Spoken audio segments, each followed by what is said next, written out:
みんなね、ここにチャライ5を。今日は大乱とスマッシュブロザーズ 3DS よと Wii の U のための今後の試合について話のするつもりだ。Google Translate, don't feel me now. Anyway, yeah, today we're going to be looking at some Smash stuff because Super Smash Bros. For the 3DS is out in Japan on September 13th, meaning that a lot of stuff that I'll be talking about today will be revealed really soon. Now, maybe if some of you might recall a video I did about a year ago, I think, on my reaction toward the first 3 newcomers in the latest Smash installment. Some of you agreed, some of you disagreed. Now, to start off this long video, I'm going to be talking about the characters that we have so far that we've seen being confirmed on the official Smash 4 website, www.smashbros.com. Now, before I start, I want to let you guys know a few things. These are my opinions. I'm not right, but I'm not wrong either. If I agree or disagree with some of these characters, it's my problem. I will ask you guys to be respectful of my opinion just as I'll respect yours. I'd love to hear your guys' opinion on these characters in the comments as well, as long as you guys are respectful toward mine and other people's opinion. That being said, I don't consider myself a huge Nintendo fanboy, so I haven't even played most of these characters' games. I'm basing my opinion on their inclusion in Smash Bros. And their concept in Smash Bros., not their respective games. I will be talking about each and every single character that has been officially revealed first. That means every character on the official site. Rumors and such will be addressed later on. I'm going to talk about them in order as they appear on the site. I won't be addressing them by franchise. I think that's it, so without further ado, let's begin. So first, on the site, apparently, is Pit from Kid Icarus, and most recently Kid Icarus Uprising. Now, we're starting off on a bad point because, like I said, this is one of those characters that I've never played any of his games. I've yet to play Uprising, but I've heard so many good things about it, and it makes me really want to get that game for myself just to see how well it, how well I enjoy Kid Icarus. I hadn't even heard about Kid Icarus until Brawl, and that was the same case for a lot of the characters on this, on Smash Brothers. I hadn't even heard about their series until I knew about them because of Smash Brothers, be it Melee or be it Brawl. And, well, like I said, Pit was one of those characters, and for the longest time I didn't even know how to pronounce it. I thought it was Kid Icarus for the longest time. Until I heard people pronounce it as Icarus. I was like, oh, that's how you pronounce it. Oh, I never knew. Anyway, what do I think about Pit as a character in Smash Brothers? I don't really use Pit all that much, but in Brawl, he was very abusable. He was very spammable. And, he, I guess referencing Brawl taunts, he had like a spammy arrow, a spammy sword, and all that stuff. I guess that was kind of the reason I never really used Pit. I didn't like abusing so much. I don't like abusing spam attacks anymore. When I was a kid, I abused the heck out of them. But as I grew older, I was like, that's not any fun because it doesn't showcase my ability at the game. It just shows that I know how to abuse something that is part of the character. But I do like his inclusion in the game because he's another Nintendo character that hadn't been around for a long time. I mean, he only had 2 games, one for the the NES and one for the Game Boy, I think. And, well, I don't believe many people played those games, so bringing back Pit, who was part of an older series, was, I think, sort of similar to what they did with Marth and the Fire Emblem series. It's like, if people liked the character enough, Sakurai would be able to make his own game out of it. And then we got, after Brawl, we got Kid Icarus Uprising, and a lot of people loved it. So, like I said, just based on his inclusion back in Smash 4, I think it's really good that we got him back because I couldn't imagine that Sakurai wouldn't put one of his own characters now back in one of the games he's directing. That being said, I do like some of the things that they've been doing with him in 4 because, well, at the same time, I like and dislike it because it doesn't look like he's going to be as spammable as before, but at the same time, I've seen his new Final Smash, and my god, does it look it looks just as broken as the one he had in Brawl. Even though I think the one in Brawl was a little better because at least you could avoid most of them, here it looks like it's just going to be so overpowered, and I really don't know what to think of it, but like I said, Pit as a character I do like, and I do like the fact that they're bringing him back. Will I use Pit that much? No, not really. I don't think I will anyway, but again, I appreciate the fact that they're bringing back a character that, brought a good game, apparently, and, well, why wouldn't they? It's one of Sakurai, it's one of his franchises. Next up is Bowser, of all people. I don't know why he's second on the list. But yeah, I honestly love what they did with Bowser. When I first saw him in the reveal trailer, he just looks so different to me because I was used to the way he looked in Melee and Brawl, where they gave him the more kind of realistic look to him, and now he looks like someone in between of realism and the cartooniness of the Super Mario Brothers series. Excuse me, and well, overall, I like that they gave that, he's not as hunched over as he was in previous installments. He looks a lot more athletic now, but to me that just looks really weird because he looks a lot more like he's standing up straight, and I love it, but it just looks really weird to me. I don't really remember if they're making any changes to his moveset, but I think he controls just fine. Like, I never considered him to be a character that was that spammable, or, I think he's a pretty balanced character, and the fact that they're making him a lot more agile probably makes him a bit more balanced, but at the same time, it's like, okay, they're giving him the same amount of power, he's just faster now. So I don't know how that'll turn out. But from what I've seen of Bowser, like the way people I've seen control him, he looks like a really fun character to play, and that's pretty much all I have to say about Bowser because, well, he's not much different from other installments, except for the fact that, like I said, he's faster and he's, standing more up straight.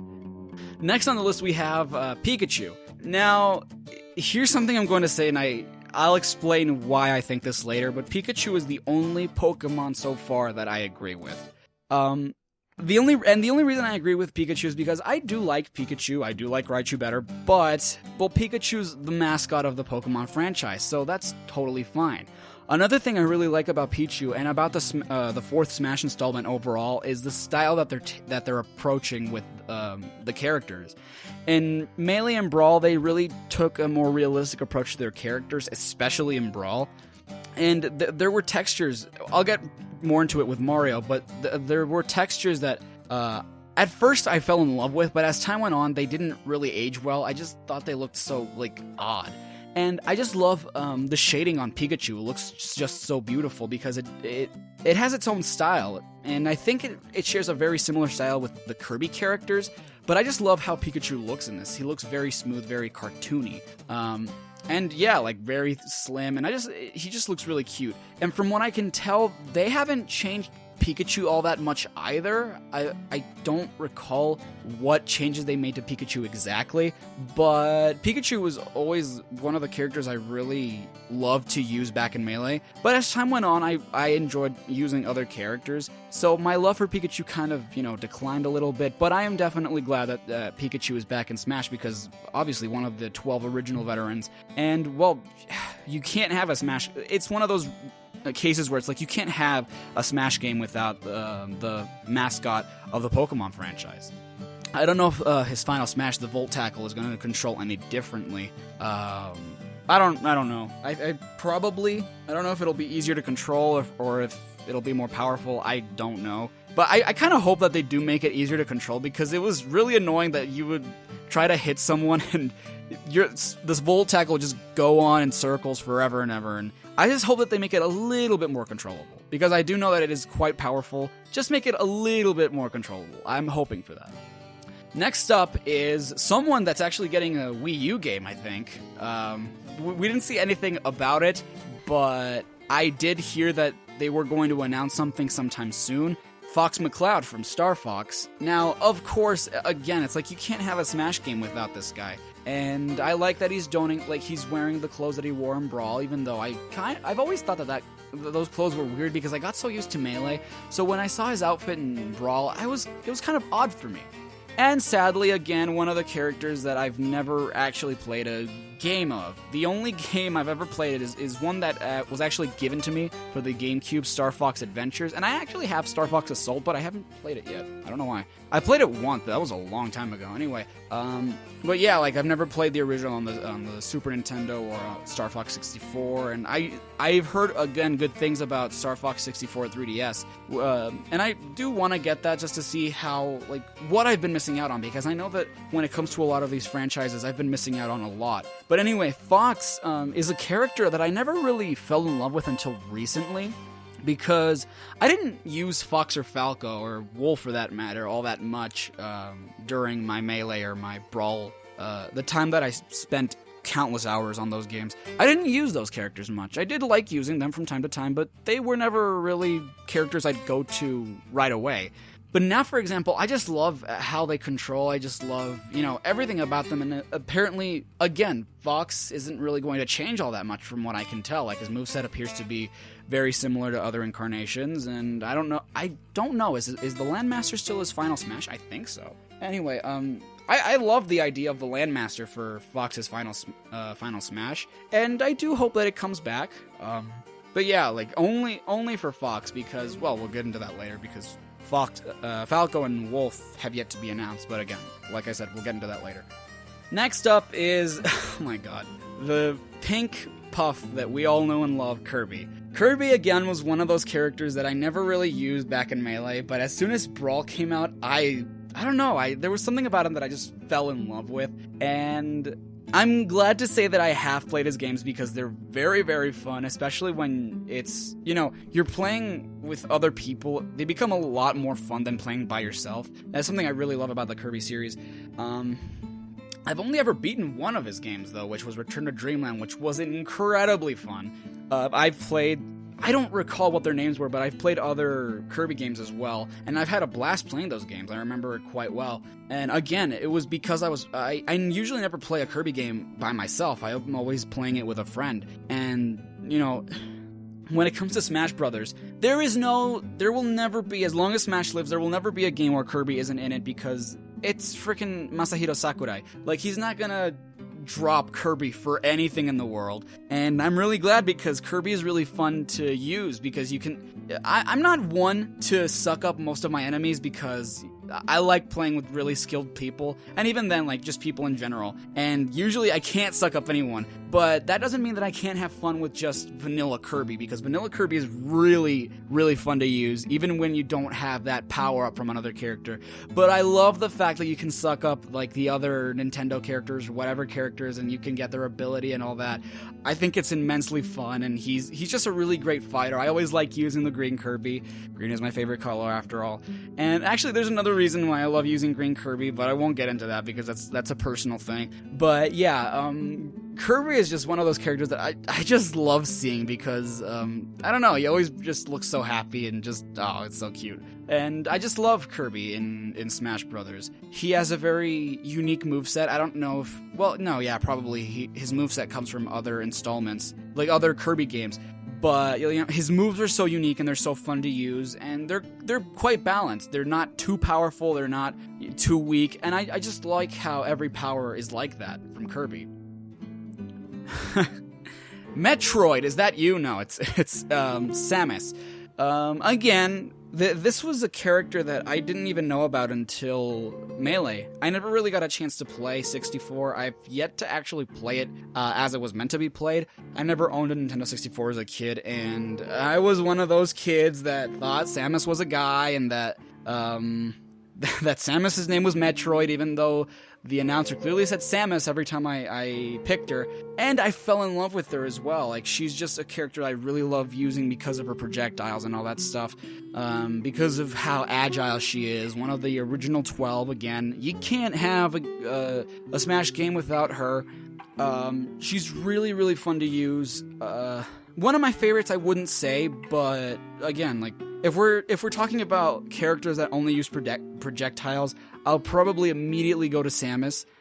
I have yet to fully complete any Metroid game, which is really sad for me to say because from what I've seen, they're really fun too. And I don't want to emulate the games either because I'd rather have them like on the virtual console, which I don't have any money for, sadly, or, get an original cartridge, which I hear are pretty expensive nowadays, or, like, get any of the games, but, I've heard incredible things about her series, and I really want to get immersed in, the entire lore of the Metroid franchise.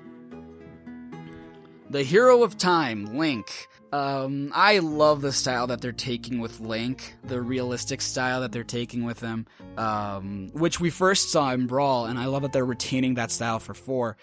Link is another character that, if we're talking about swordsmen, since he's one of the default characters, I love using Link as well. And again, he's one of the cases that I more recently discovered that I really like using, because as a kid I was like, Link, no, not really. I don't really like Link all that much. I didn't like the idea of swordsman at all, actually. But Link is immensely fun to use. He's pretty powerful and pretty quick, but I think he's a bit above average. He's not like in the middle. He's a bit quick. He's a bit more quick. He's a bit more powerful than, I guess average characters would tend to be. And I love his moveset. Sadly, another character that I've never even played one of his games before, but I do plan on doing so at some time. Probably not the original games. Like, I don't really find much interest in Zelda 1 or 2, but I do want to start off with Link to the Past, and I've heard immensely great things about Link Between Worlds. I want to pick that one up as well. And I just love Link as a character in Smash Brothers. His moveset is something I really like using, and I'm gonna stop before I start getting too repetitive. I really love Link. Donkey Kong! Okay, this guy, not a character I really use all that much, but I do love his moveset, and I will admit, as a kid, I did abuse the hell out of his down B attack, which was just slamming the ground and all that. But, he's really powerful, sort of agile. He's a little slow, but not too noticeable. And his moveset is something that I think only people who are really advanced experts in, everything Smash will really know how to take advantage of, because it usually always takes me a while to land like really powerful blows to someone, because if it's charging up his punch or headbutting people into the ground, it's like I love doing that, but it's really hard for me to really pull off a combo with DK. Again, not a character that I tend to use all that much, but I'll use him, for the lulz, and I really do enjoy the time when I do use Donkey Kong. Oh, Jumpman himself, the man in red, Mario. Remember when I was talking about Pikachu and I said the whole, that they're going back to they're making each character have their own artistic style? Mario is one of those characters I'm glad that they're doing that for, because Mario was just a character in Brawl. Each time I go back and look at his model in Brawl, it just gets uglier and uglier and uglier each time I look at it. It's like I don't like the textures that they used all that much, and it was weird because I liked the overalls, but there was something about like his shirt and his hat that I always just found weird for some reason. But when I laid my eyes on that first trailer and I saw how smooth Mario looked, my god, I fell in love with it. I don't think they're doing things much differently with Mario. I think he's still retaining his natural moves. Well, the moves that they had in Brawl. Because, they brought in Flood for Brawl, and they're keeping Flood in, which I really like. Sadly, I haven't been talking about Final Smashes, I just realized. I don't think they're changing his Final Smash, which is actually kind of a bummer, because I don't really... His is one of, like, the Final Smashes that I dislike the most. It was pretty boring, and I just didn't think it was that powerful. It was really easy to dodge, and I don't know, I feel like they could have revamped his Final Smash, which was something that I just feel like they really failed to do in that aspect, because they're really leaving it the same. But he's the only character I've really seen to be customized with like more powerful side attacks and all that stuff, and I'm curious about how he's going to control with the fire moves and all that stuff. But Mario's a character that I overall I really think is probably like the most balanced out of all the characters. He's powerful, he's quick, but not too much, not too weak to anything. Something I always loved doing was using the Cape Feather attack, the side B I think it is, to, return projectiles, but I've never been able to do it at the right time. I'm not one of those guys that's really quick to respond with one of those, but when I do get to, repel the attacks, I love doing it. I'd like to see them... I would have liked to see them add a bit more things from other franchises, but... Not other franchises, other installments of the Mario series, but, as is... I think Mario's a really balanced character, and I really like Mario in the Smash Brothers series. Again, he's just a character that if he's not in Smash Brothers, it's just awkward. Like, he's one of the main characters, and you just can't have a Smash Brothers game without Mario. Okay, here we go. First, newcomer on the page for some odd reason, even though she was technically the third newcomer to appear. And a lot of people disagreed with my reaction on her trailer.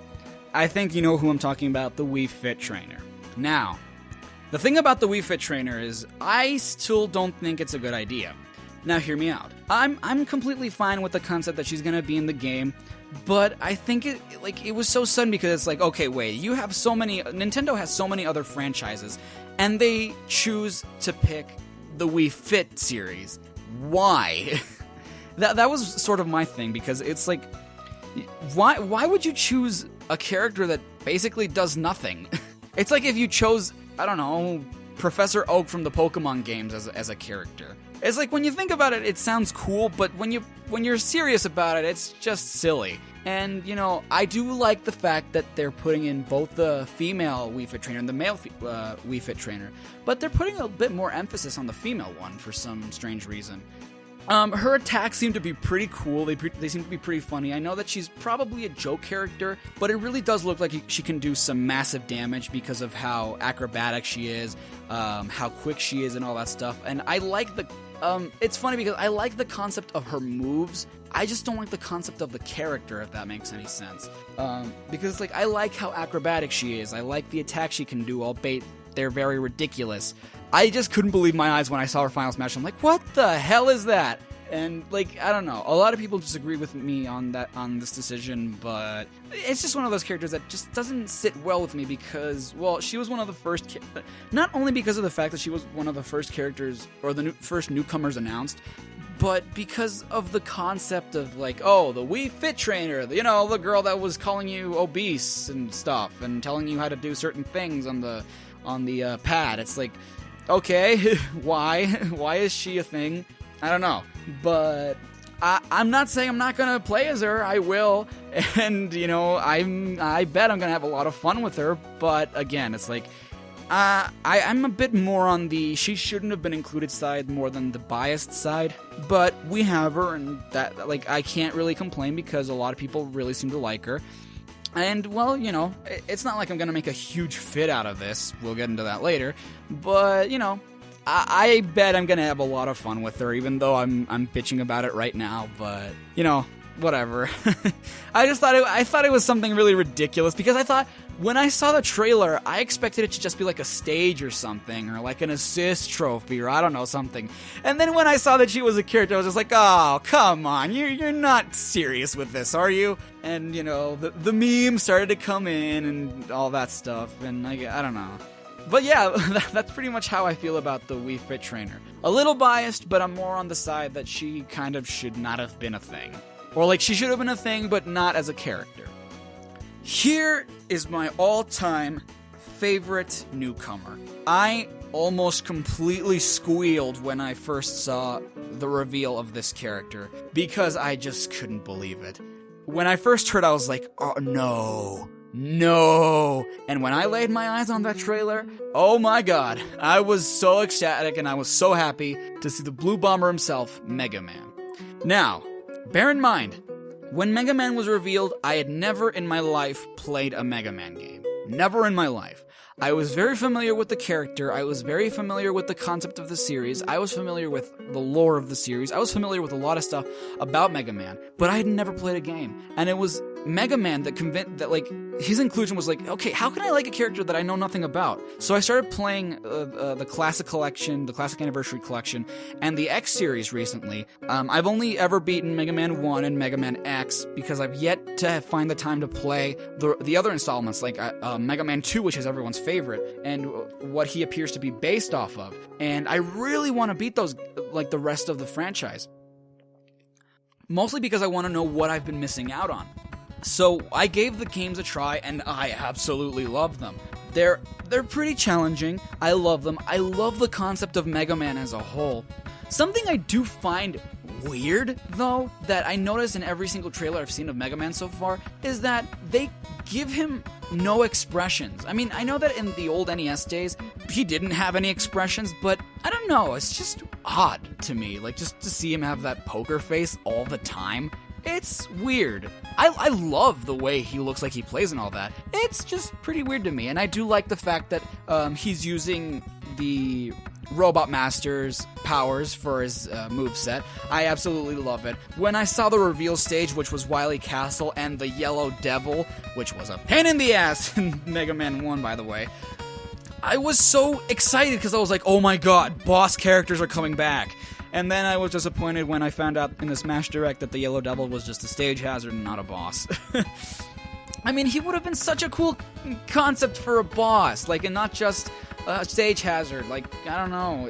I just feel like they kind of, it was a missed opportunity, especially because they're not bringing story mode back. And while a lot of people didn't like the Subspace Emissary, I enjoyed it for what it was.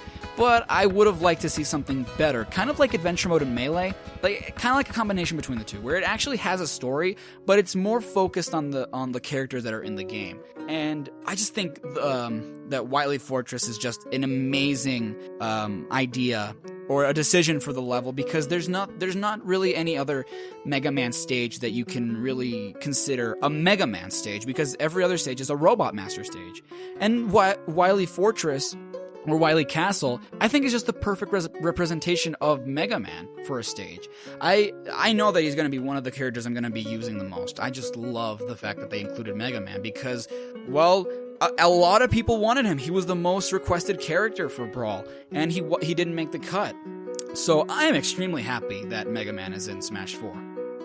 Okay, here comes something else that a lot of people did not like. I disagreed with this character so much when he was first revealed, because he was technically the first character revealed, and I don't know why he's the third the third newcomer on the page if he was the first to be revealed. The Animal Crossing villager. Okay. I've warmed up to the idea of the Animal Crossing villager because I consider him to be a joke character. There is in no way that this guy is not a joke character. He cannot be taken seriously at all, especially when all the memes you see about this guy are about, like, he is the ender of worlds and all that stuff. I think it was because of the memes that I warmed up to him, and I'm just like, okay, well, you know what, screw it. I love this character now. But when I first saw the first ever E3 trailer for Smash 4, I was really excited, and I was like, okay, oh wow, like they're sending invitations to the characters in Animal Crossing to go watch the characters in Smash Brothers fight and all that stuff. And then when I saw that he was a character, I was utterly disappointed, because like, this is such a stupid idea. And because my whole reasoning for believing that it was a stupid idea comes from the fact that it's like, well, okay, what do you do in the Animal Crossing games? It's basically The Sims. All you do is you live a life in a town. That's all you do. You never go on an adventure, technically. You don't fight anyone. You're just living a video game character's life. You're living the life you wish you could be living, just calm in whatever town you want. And the fact that they just made it a character, like they made you, the Animal Crossing villager, a character, it was so alien to me. It was like, why did you do that? It's like if you made a sim a character. It's like, how do you do that? And apparently, I was doing my research yesterday before making this video. Today is August 27th, 2014, by the way. By the time of this recording, I don't know if this is going up the same day or if I'm, going to be editing a lot for it. My point is, I was doing my research the other night, and I saw that one of the rumors was that the Animal Crossing guy was going to be in Brawl. That was one of the rumors that came out before Brawl was even released. And Sakurai's his reasoning for not putting the Animal Crossing in, the villager in, was because he wasn't suited for battle. And that just proved my point exactly. It's like, okay, so Sakurai agreed with me on that point. You really couldn't make a fighter out of the villager. But damn it, they found a way. And I will be using the villager as well. I'm going to be using all the characters, despite what all the newcomers at least, despite what I think of them. The villager is just one of those characters that I think, again, is another joke character. And just the memes circulating around him make me love him all the more. And he looks like he's gonna have ridiculous attacks, but they look like they're gonna be really fun to use. So yeah, I think the Villager is one of those characters I am definitely biased with. I love him, but at the same time, he was just a character that I was not expecting because I just couldn't see him being a Smash character. And my reasoning for both the Villager and the Wii Fit Trainer is kind of similar. They come from games where you don't really do much in terms of like story or anything. They're just characters, but they weren't characters that really stood out. Something I do like that they're doing for the Wii Fit, not the Wii Fit Trainer, the Villager, his alternate costumes are going to be the alternate characters you can get in Animal Crossing, which I absolutely love. When I found that out, I was like, oh, thank God that they're doing that. Because it just makes sense, because he's not the only character in Animal Crossing that you get. You get other characters with different designs as well. And I love that they're doing that. I have yet to see his final Smash. Oh, yeah, something I didn't mention about Mega Man.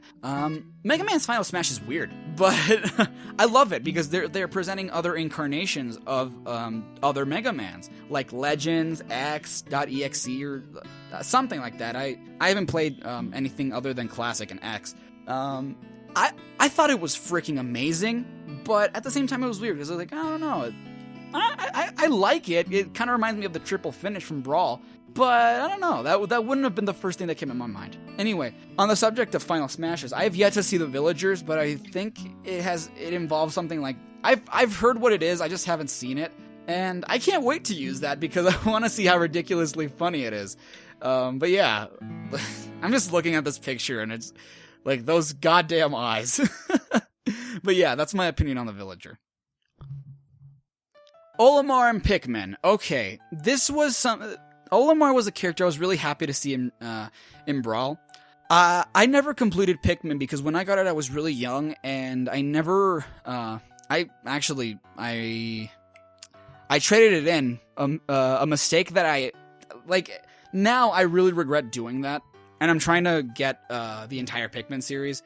Because I was really young, I didn't really understand how Pikmin worked all that well when I got it.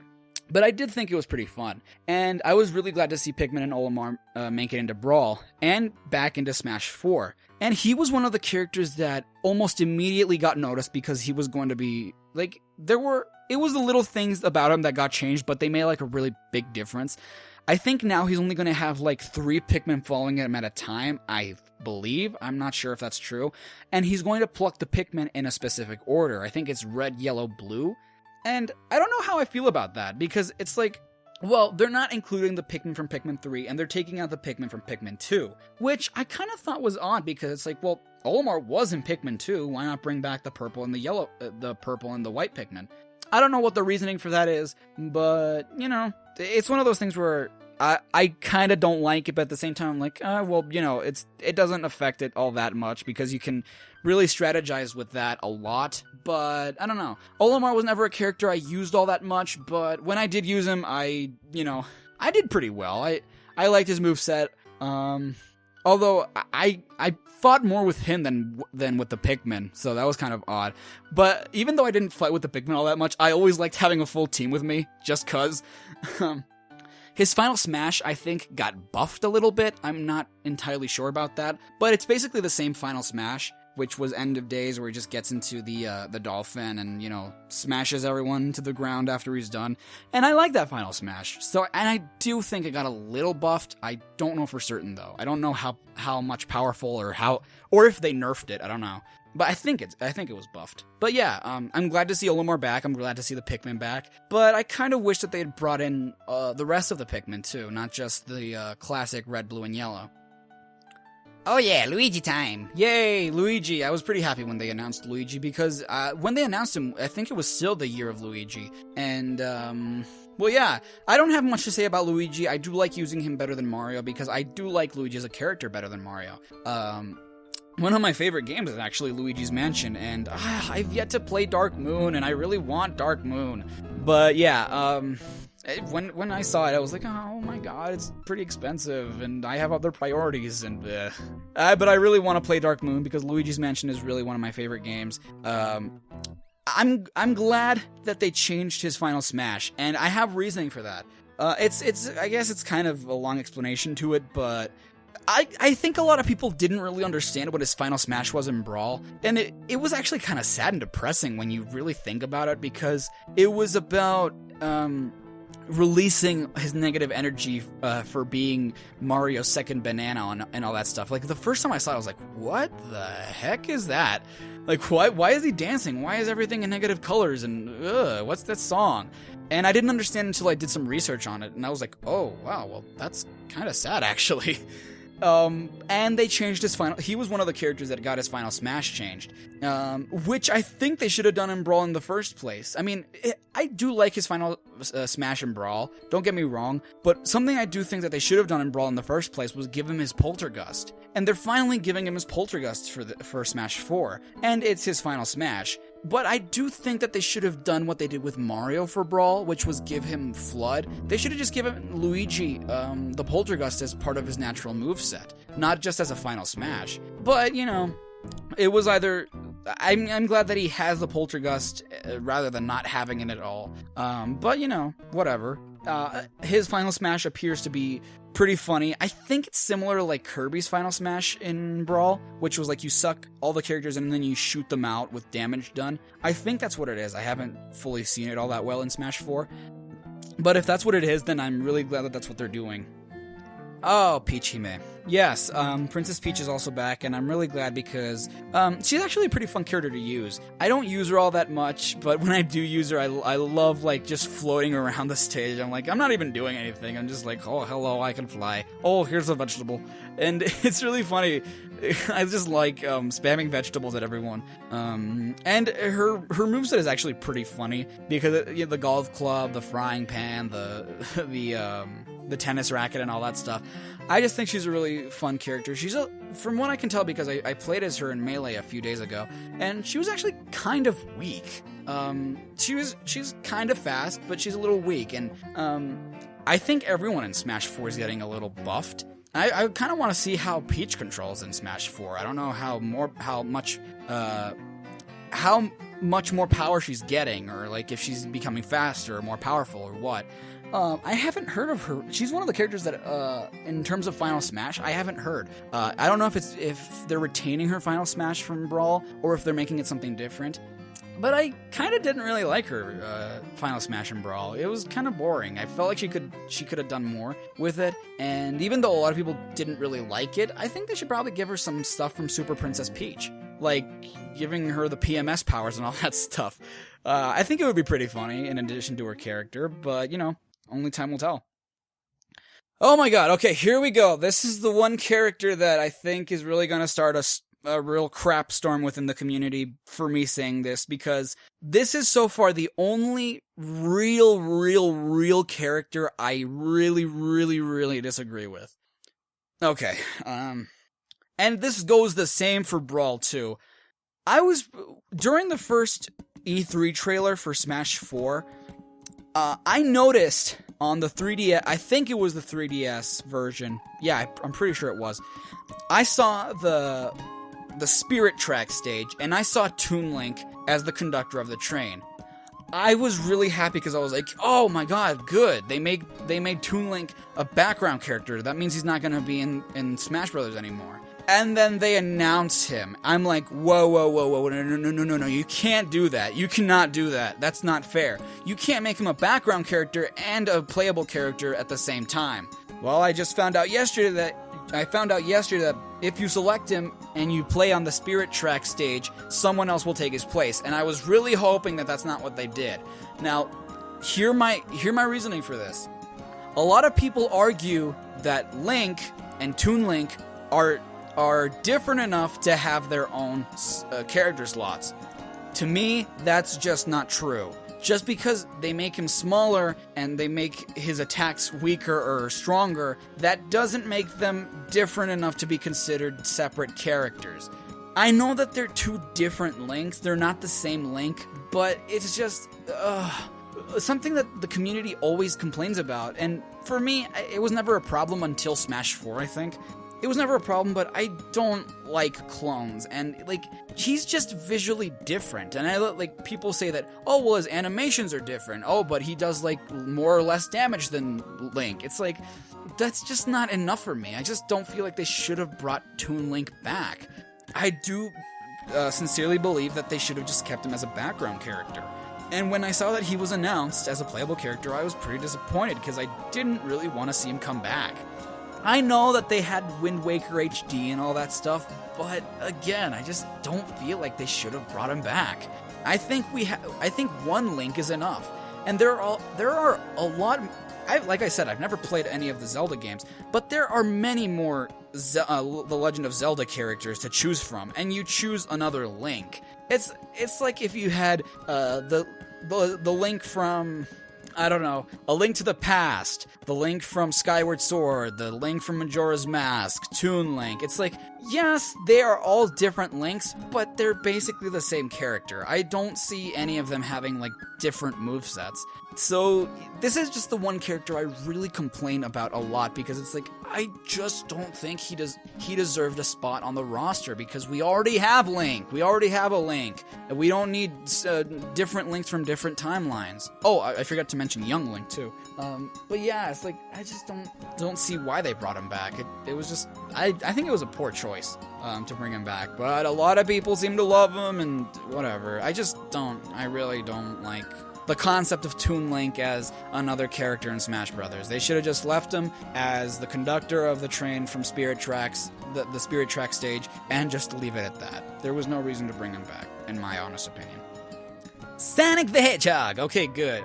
That was my worst Sonic impression ever. Anyway, I was so happy to see Sonic come back, because I was like, oh, yay, they did bring him back for Smash 4. That's great. Because I was actually kind of nervous, because I was like, okay, well, I know that they're most likely not bringing Snake back, but what about Sonic? What if they don't bring Sonic back? I mean, Sonic has been working a lot with Nintendo lately, and what if they don't bring him back? I love Sonic. And then when I saw him, I was like, oh, yay, Sonic! Sonic was another character I was really happy that they went with another art choice with, because now they're designing him around his Lost World model, I think. Which I ultimately like a lot more than what they did with Brawl, and they used his 06 design. I was like, oh my god, with like his mouth in the middle of his muzzle, and I didn't like that. But now they put his mouth at the side like usual, but it looks weird to me. That's like my only thing with Sonic, is that he looks really weird. His head just doesn't sit well with me. Like, his body looks awesome, and his head looks awesome, but separately. They just look like they're part of separate entities, and it looks like he always just has a like V smile, and it's awkward. But yeah, he appears to retain his moveset from Brawl, which I do like. I do wish that they could do something different than having like multiple versions of the spin dash. Make his homing attack a little more useful, I guess, is something I do want as well. Something I heard was that Sonic's Final Smash, which is again Super Sonic, is a bit more difficult to control. Like, I think it's more powerful than Brawl, but it's more difficult to control than Brawl as well. So I think that that's a way that they balanced out Super Sonic, which, as opposed to the Volt Tackle from Pikachu, is something I do like. Like, I do like that they made it more difficult to control Super Sonic. That way, you won't be hitting the characters all the time, and he won't be as abusable anymore. So I do like that fact. And now we have Roger Craig Smith voicing Sonic, which, it only makes sense. He's the one voicing Sonic currently. And when I first heard, I wonder if he's gonna say, now I'll show you, and then just scream. But when I heard him transform Super Sonic style, I was like, okay, reference to Sonic Generations. That's cool and all. That's pretty cool. So I'm pretty fine with what they're doing with Sonic. I have no complaints. My only complaint is the stage that they're bringing for him. They're bringing back Green Hill Zone for the 3DS version, but they're bringing in Windy Hill Zone for the Wii U version. And I understand that, Sonic's only game so far, the only main game Sonic has had on the Wii U is Sonic Lost World, but they could have chosen another another stage from that game. I mean, Windy Hill Zone is just another green hill zone, and I didn't appreciate that they did that. I was like, oh, well, whatever. I just really wish that they would have chosen another stage. Or at least they just could have kept Green Hill Zone. Why make it Windy Hill? It's the same thing, except that it's smaller. But anyway, that's my only real complaint with Sonic. I'm really glad that he's back. And so the Fire Emblem discussion starts. Marth, actually, in Melee, I preferred Roy to Marth because Roy was a lot more powerful to me.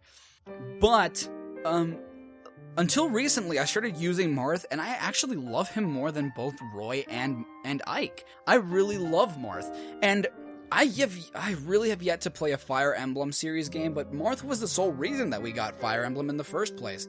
And, I do want to play Fire Emblem Awakening. I heard it was incredible. I want to play the other Fire Emblem games as well. And I really love Marth as a character because, he's my favorite swordsman out of the entire Smash franchise. I think I said something in regards to that when I was talking about Link. But yeah, Marth is my favorite swordsman in the Smash series. He's really balanced out. He is, he's not too strong. He's not too fast. He's like right in the middle for me. I feel like he's really agile, and I love using his sword. I love hearing him talk in Japanese, which I just love it so much. And he appears to be controlling exactly like he did in Brawl. So that's something I really like. I have nothing really to say in regards to Marth. I really do like Marth as a character, and I didn't like him until, like I said, recently. Like, before I was like, Marth, whatever. But now I choose him, like, oh my god, Marth, he's so awesome. And, he is the sole... I don't see why he wouldn't be back. He's the sole reason, like I said, that Fire Emblem got to America in the first place. Otherwise, if people hadn't had such a great response to Marth, the Fire Emblem series would probably still be a Japan exclusive series. So I'm glad to see that the Prince Marth is coming back.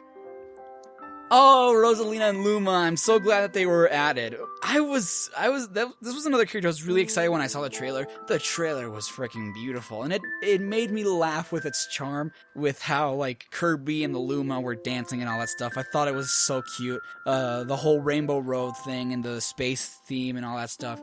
I absolutely loved Princess Rosalina in Super Mario Galaxy. I have yet to complete Galaxy 2, which I hate because I haven't found the time to fully complete that game yet. But I love Rosalina because, well, she technically does do more than Peach. And I just couldn't really read... When I was younger, I could not read the library sequences because the music in the background just made me feel so melancholy, and I was just like, I feel like I want to cry because this story is so cute, and she's alone, and she only has her star friend, and And when I saw her, I was actually kind of afraid because I was thinking, is she gonna be a Peach clone? I really hope she's not a Peach clone. And when I saw her moveset and I was like, wow, this is in no way a Peach clone. I really feel like Princess Rosalina is going to be one of my favorite characters in Smash 4. I'm really looking forward to using her and Luma because I still don't fully understand how using both characters is going to work. Like, you can send Luma off to fight other characters while Rosalina, like, you can send off Luma to fight one character while Rosalina fights another. It's like, that sounds like a cool concept, but I really want to see how well that works, I'm really interested, and her power seemed, again, like, really balanced. She doesn't seem too powerful. She doesn't seem too weak, either. I keep forgetting to mention Final Smashes. I think Marth's Final Smash is going to be the same, which is pretty weird because I kind of hate Final Smashes that are like one-shot things because it's annoying when you don't get it. And Princess Rosalina's Final Smash seems to be really interesting, but not very useful from what I can tell because she uses the Grand Star and it starts firing multiple power stars, but you can avoid them pretty easily, so I think that is a little underwhelming, but I think that it's a pretty well-designed Final Smash. It's just, if it were a bit more powerful and a bit more useful, I would have appreciated it more. But I just love Rosalina. I'm glad that they included her in Smash. She deserves it. Princess Zelda is another character that I don't use all that much. I don't use her or Sheik all that much, ever. But I'm really glad that she is in the Smash Brothers series because her moveset is really unique and it's really awesome to use. Like, when I have used her, it's difficult for me to use. But like I said, that's not a reason for me to not like her. It's because I'm bad at Zelda, not because I don't like Zelda's character at all. I'm just bad at using her. And her moveset is very unique and it's really awesome to use, and I really like it. Like I said with Link, sorry. Sorry for those slip-ups. Like I said with Link, I've never played a Legend of Zelda game. I don't know what the whole deal with Princess Zelda is, but like I said, I'm only looking at her from a Smash perspective. I'm not looking at her from her games or anything. But, you know, I think she's a really efficient character to use, people who know how to use her, because like I said, I don't all that well. She uses her magic abilities and all that stuff, and I'm really glad to see that she was brought back. Although it makes me wonder, why did they take so long to announce her? You know, because like they announced Sonic before they even announced Zelda, which I think was really weird for me. King Day. I don't remember, because I wasn't familiar with King Dedede at first, back in Brawl. Like, I knew who he was, but I never knew how to pronounce his name. So, like, I saw his name, I was like, King Dedede? Wait, how do you pronounce that? Dedede. I thought it was King Dedede, and I was like, King Dedede. I was like, oh, okay, it's Dedede, alright. Another character I never used much in Brawl, but I did like using him, and he's one of the characters in Smash 4 that's gonna be a lot bigger. His character model is gonna be a lot bigger, sorry about that. And I like that they're keeping the whole character aspect ratio with that.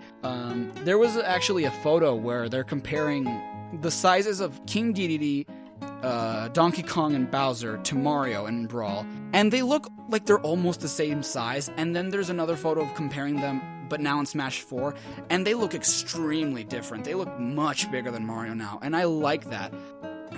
Changes to his moveset include oh my god, again, Final Smashes. I think they're retaining the light arrow for Zelda, I think. Anyway, as for King Dedede's moveset, they're changing the whole waddle-dee waddle-doo thing. Now he's just going to be throwing Gordos, which I think works because the Gordos were ultimately what did the most damage, so I'm glad that they're keeping them in, and they're the only characters that are going to be there, so I'm glad. As for his final smash, I don't know if it's still going to be the big gay dance. I don't know if it's still going to be that or not. I think it is. I'm not entirely sure, but I haven't seen any announcements for them changing it. Would I change it? Probably yeah, because, well, it's just summoning a bunch of lackeys, and I don't know, I feel like you could do a lot more with that. Maybe make like a super hammer or something like they did with Kirby, because with Kirby they're making his final smash the Ultra Sword from Return to Dreamland. I don't know if that was in any other game, but I remember it from Return to Dreamland. So maybe they could do something like that with Dedede, like just make an Ultra Hammer or something, even though I know he couldn't use power-ups.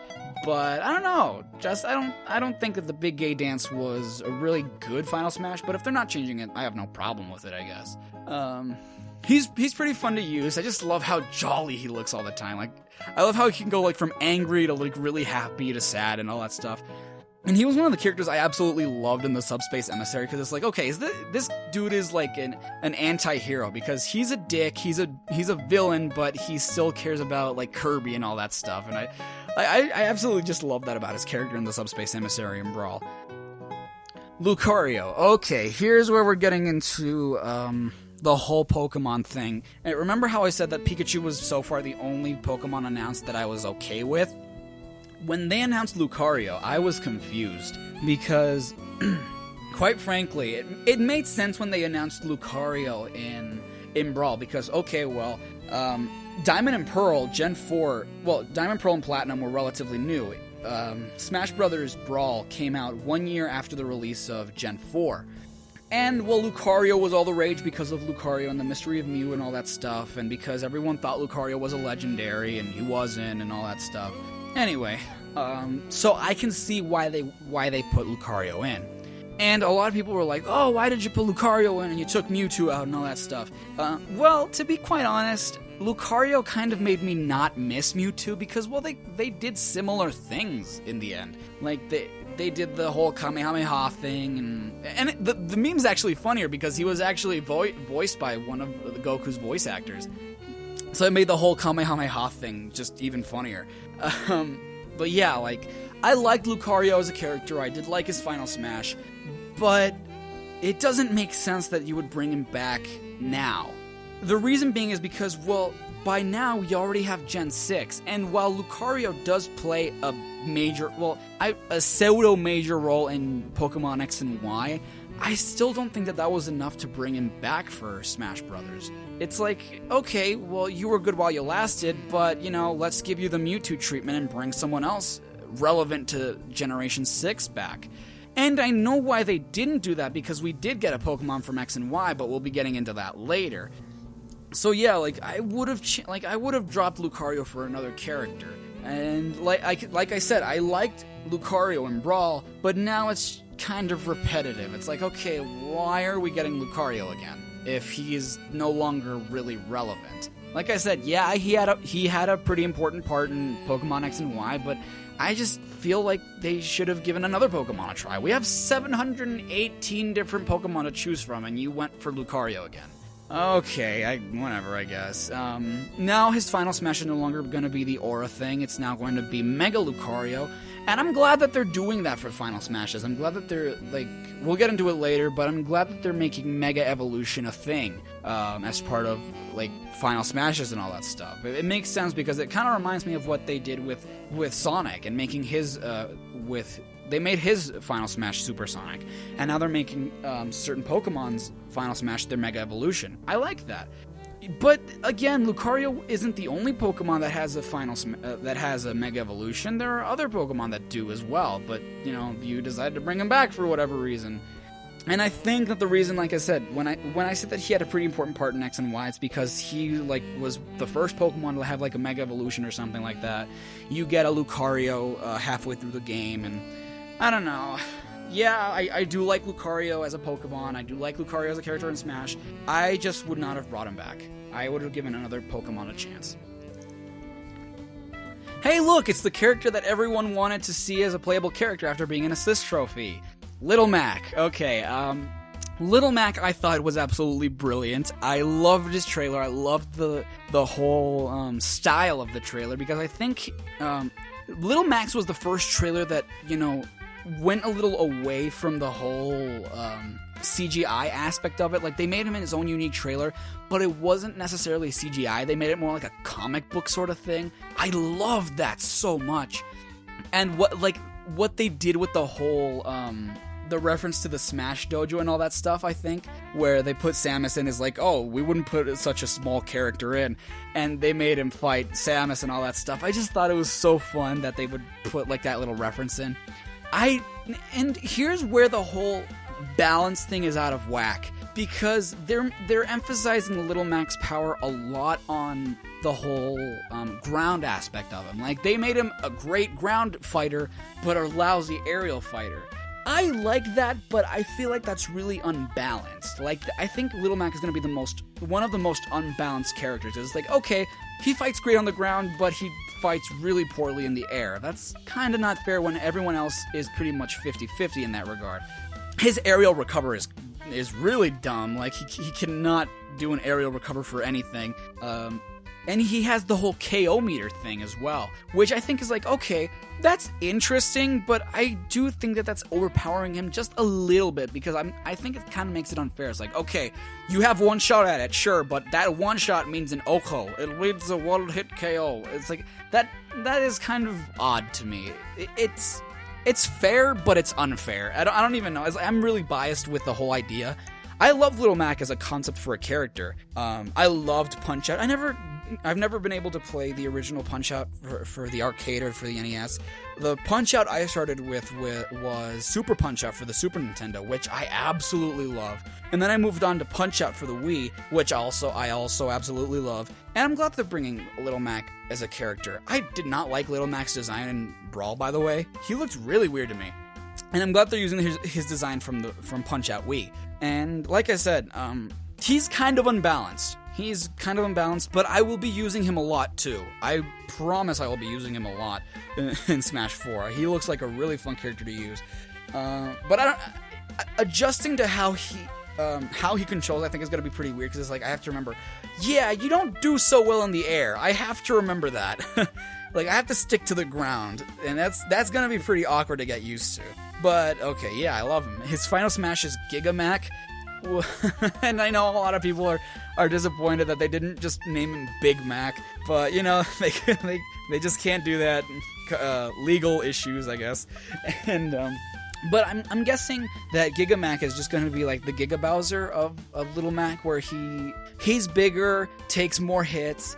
Like he's pretty much going to be a tank where he can take hits and pack a punch. And, you know, I see nothing wrong with that, because it's not like they're pulling it out of their asses like they did with Bowser. And the funny thing is, a little insight history, I didn't even know of Giga Bowser's existence in Melee. Because as a kid, I always played the adventure and classic modes on very easy or easy. I never played it on normal or hard. And as I grew up, like, I figured out that he wasn't Brawl, because he wasn't Melee. I was like, wait, really? And then when I figured that out, I was like, oh, well, I have to play this now. I played it on hard, and then when I got to Giga Bowser, I was like, whoa, wow, okay, well, I'm still fighting out stuff like 10 years later. And I thought that they pulled Giga Bowser out of their asses for Brawl. I was like, really? They're just making him a big Bowser? The Godzilla thing? Okay. And like I said, at least they're not doing that with Mac, because Giga Mac was in Punch-Out for the Wii, so I'm glad that they're doing that. But yeah, I am definitely going to use Mac. Little Mac. What other Mac? Big Mac? I don't know. Diddy Kong. Alright. Diddy, the Nintendo cap wearing monkey with the really cute shirt. Okay, I didn't mention this with Donkey Kong because I have never ever played a Donkey Kong Country game. Again with the Final Smashes. I didn't mention that they actually kind of did change Donkey Kong's Final Smash to they technically changed it because it's still the whole bongo thing, but now they tell you when to hit the buttons to make it more powerful. And it's like, I appreciate that sort of help, because it was pretty vague in Brawl. But it's not that very good of a Final Smash to begin with anyway. Because people can just like run away and they wouldn't even be in the range of your Congo beats or whatever. So yeah, I would have gone with something different. Anyway, back to Diddy Kong. Like I said, I've never played a Donkey Kong Country game, but as of recent, I've seen videos of like Diddy's Kong Quest, Donkey Kong Country 1, Donkey Kong Country 3, and it made me appreciate the series a lot more. And I never liked Diddy Kong as a character in Smash Brothers. But again, it was one of those reasons that I didn't like him because I couldn't control him. Not because I didn't like him as a character. It's like, I love him as a character because it's another addition from the Donkey Kong series. And you really couldn't have a Donkey Kong Country game without Diddy Kong. So I'm glad that they're adding him. And actually, after watching the Donkey Kong Country games, I finally understood the whole hype of wanting King K. Rool in or wanting Dixie Kong and all them. And I'm like, you know what? Yeah, you should bring more representatives from the Donkey Kong Country series. I don't know if they're changing Diddy Kong's Final Smash yet. I don't know if it's still going to be the whole jetpack barrels with the peanut shooters and all that stuff. But I like him as a character in Smash Brothers. I just don't use him all that much because I suck with Diddy Kong. But, you know, I'm glad that they're bringing him back for Smash Brothers 4. And it makes me wonder why they didn't bring him for Melee. You know, I don't know. But I'm glad that they brought him in Brawl. I'm glad that they're bringing him back. He's just, like I said, one of those characters that I'm like, I don't like him because I don't know how to use him, but I'm glad that he's here. I am really glad that he's part of the roster. Even though I won't be using him, I'm glad that there's the option. Zero Suit Samus. Okay, here's the first character that we actually see the whole different character thing. Back in Brawl, Samus and Zero Suit Samus were both one character slot, and to convert from one to another, you needed to use their respective Final Smash. Samus, with a power suit, is going to retain her Final Smash from Brawl, which is the Zero Laser, I think it's called. Except that this time, she won't be converting to Zero Suit Samus. Now, characters have their own character slot, and they won't be able to change. And the thing about Samus is, a lot of people have been complaining about her. I don't know why, though.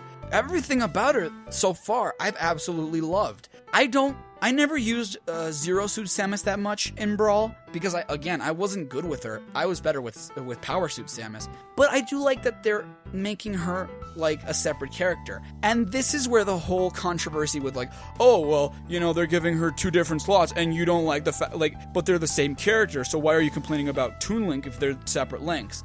The thing about that is Toon Link and Link, while they're separate characters and they're not the same Link, they control almost identically. Samus and Zero Suit Samus control way too differently to be considered one single character. Samus with her Power Suit and Zero Suit Samus, to me, are just 2 totally different characters. You can't compare the 2, to be perfectly honest. And I absolutely love that. A lot of people complained when they saw that she had her heels. Everyone thought it was stupid. I, for one, thought it was brilliant. I love the fact that they gave her heels. They look awkward because, like, her entire Zero Suit is blue, and her heels and her wristbands are, like, black and yellow. I'm like, okay, it looks weird, but I love it. I love the design of it. I think it just adds to how agile she can be, and her moveset is just so different. Her Final Smash reminds me a lot of Snake's Final Smash from Brawl, and I think it reminds a lot of people it reminds a lot of people of that as well. But I do like that was her Final Smash instead of the crappy Final Smash she got in Brawl. But yeah, Zero Suit Samus is going to be another character I'm not going to use all that much, but I'm so glad that she got her own thing, and that, she's her own character now, which is something I absolutely love. Another thing that a lot of people started to complain about was her alternate costumes. Like, it was just like the two-piece outfit that a lot of people were like, oh, it's not suitable for work. It's like, whatever, dude. It's not a bikini, but it's not one single suit. I don't see why people are complaining about it. I think it's perfectly fine. I think it really suits her character. I love it. I just love her as a character. Sheik. Another character that, again, perfectly illustrates my point. At first, Sheik was a character I was like, why did Zelda turn into a guy? It's like, no. Sheik is also... A lot of people still think Sheik is a guy. I think Sheik is actually a woman. I'm pretty sure. And a lot of people... I don't know how poorly or how well people receive the whole Sheik and Zelda being different character thing. I, for one, again, love it because Sheik and Zelda play in no way similar to each other, which again illustrates my whole Toon Link thing. Toon Link and Link play way too similarly to be considered different characters. Sheik and Zelda are in no way similar. Sheik is a lot more agile. Sheik has a totally different moveset. And although I never really I remember using Sheik a lot when I was a kid, but as I kept growing up, I used less and less of Sheik. Because, again, I don't really know how to use Sheik, and I just love Sheik as a character because Sheik is really fast, has her own moves and all that stuff, and I'm glad that she's getting her own character slot. I'm really glad about that.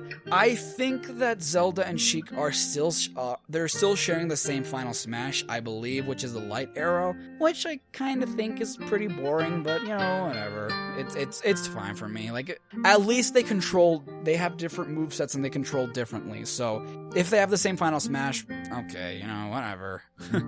I wish that one of them had a different one. And I don't know if they do. But if they do, then okay, whatever. I'll deal with it.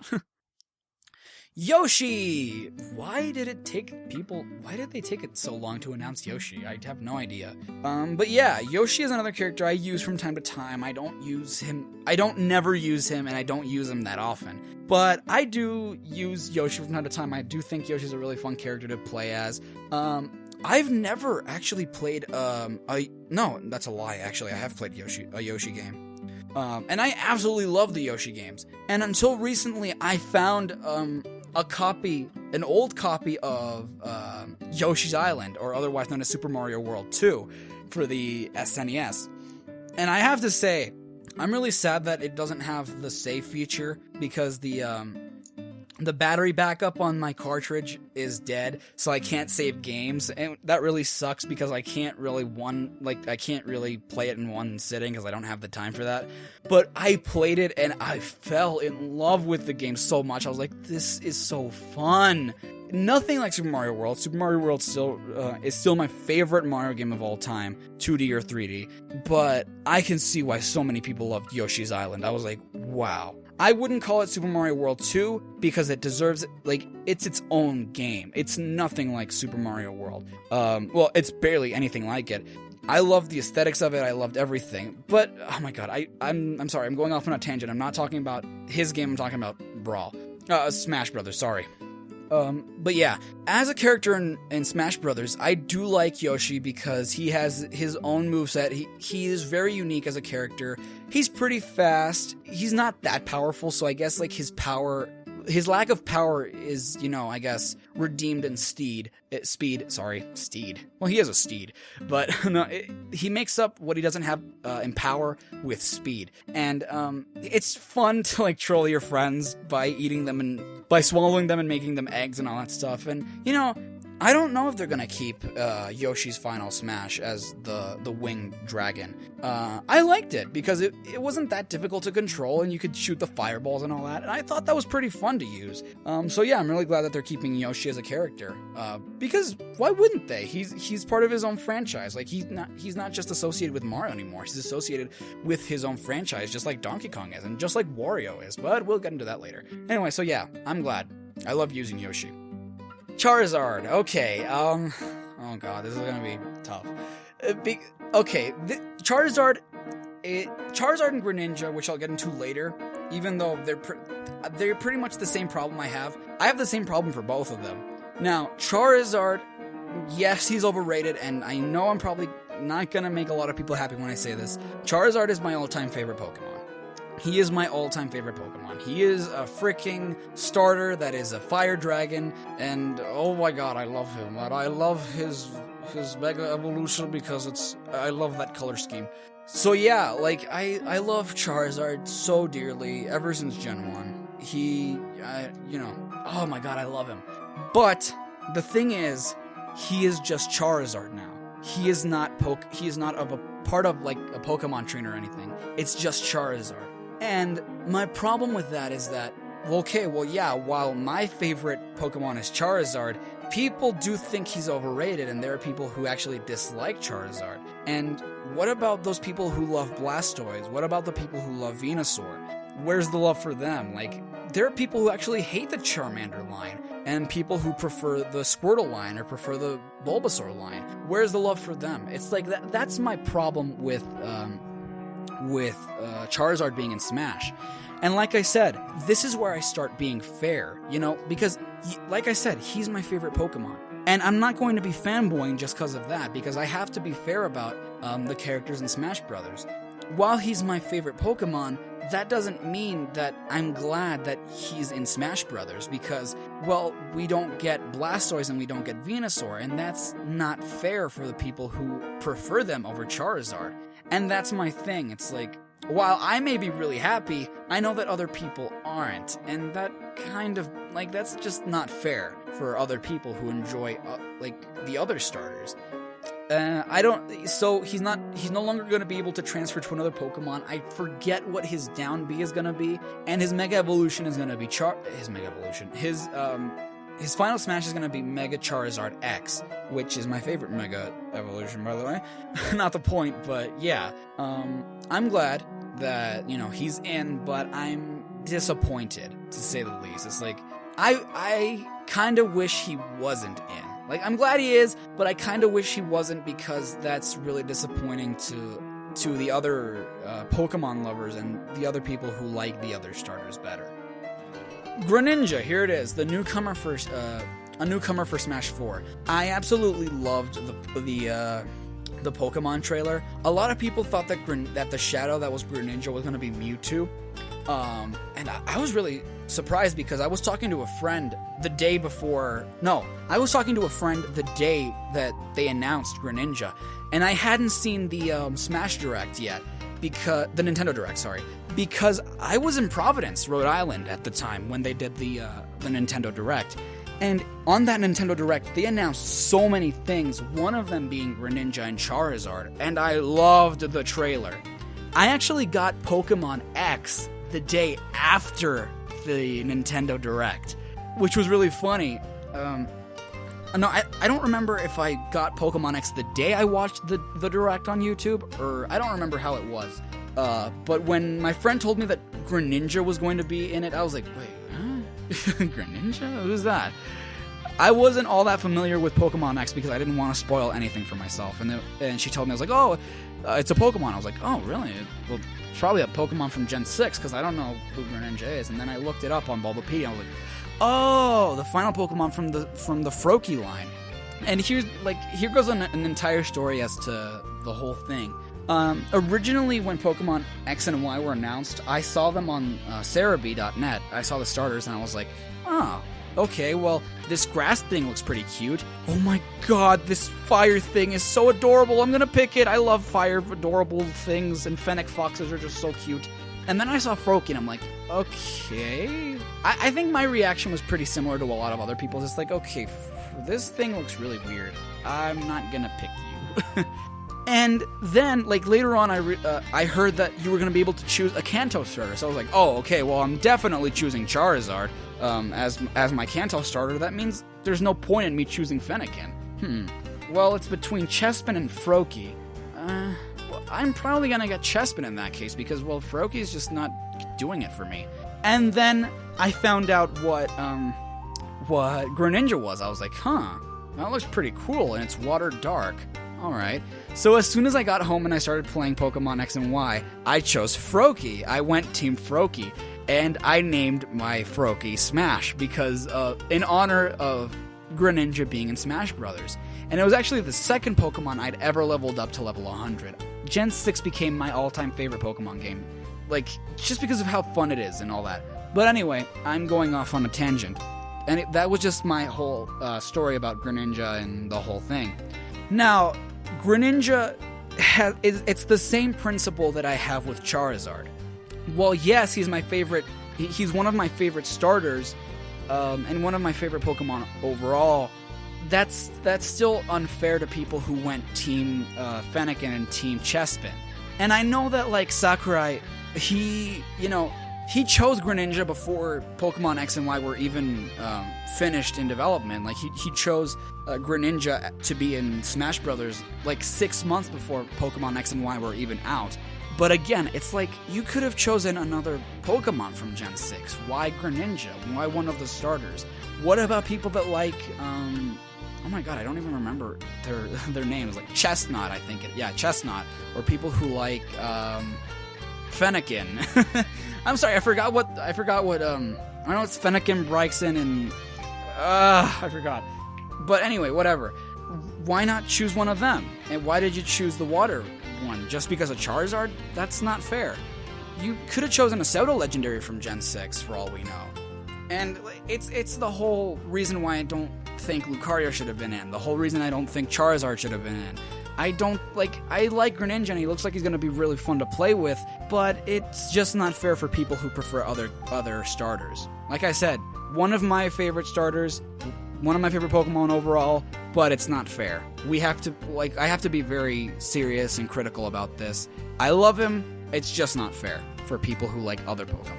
His final smash is going to be something involving a ninja, a dark type move, I think. I'm not exactly sure what it is, but he starts attacking one character from multiple directions and doing a lot of damage. It looks interesting. I really do think that it's going to be really fun. Okay, Ike from Fire Emblem. Okay, he was a character I was pretty sure he wasn't going to come back, and I think a lot of people share that same opinion. It's we didn't think he was going to come back. I liked Ike in Brawl, but, well, I thought they were going to give him the same treatment that they gave Roy, which was, okay, we're going to keep Marth, and we're going to take out Ike to bring another Fire Emblem character in. And everyone was certain that they were going to take Ike out and bring in Chrom. More on that later. And I honestly do think that they should have done that, and I just kind of don't understand why they brought Ike back. And this is, when they announced Ike, I started to notice a pattern. It's okay, I'm assuming that Sakurai or someone at Nintendo or Namco Bandai who's developing it, they were thinking, okay, well, we have to fill in a character roster. We already have the model for Toon Link, we already have a model for Lucario, we have a model for Charizard, we have a model for Ike. Let's just reuse them and up you know, make the graphics look better and make the style better. And, like, it was Ike that sort of made me think that. It was like, okay, maybe they're just recycling a lot of the Brawl characters, which isn't okay, in my opinion. It's like, for everyone who liked Ike, more power to you. I liked him too, but there are a lot more Fire Emblem characters. I would have liked to see Lyn, for example, but Lyn is still an assist trophy, sadly, and Ike is still a playable character. It's like, okay, whatever. Marth pretty much represents the Fire Emblem series.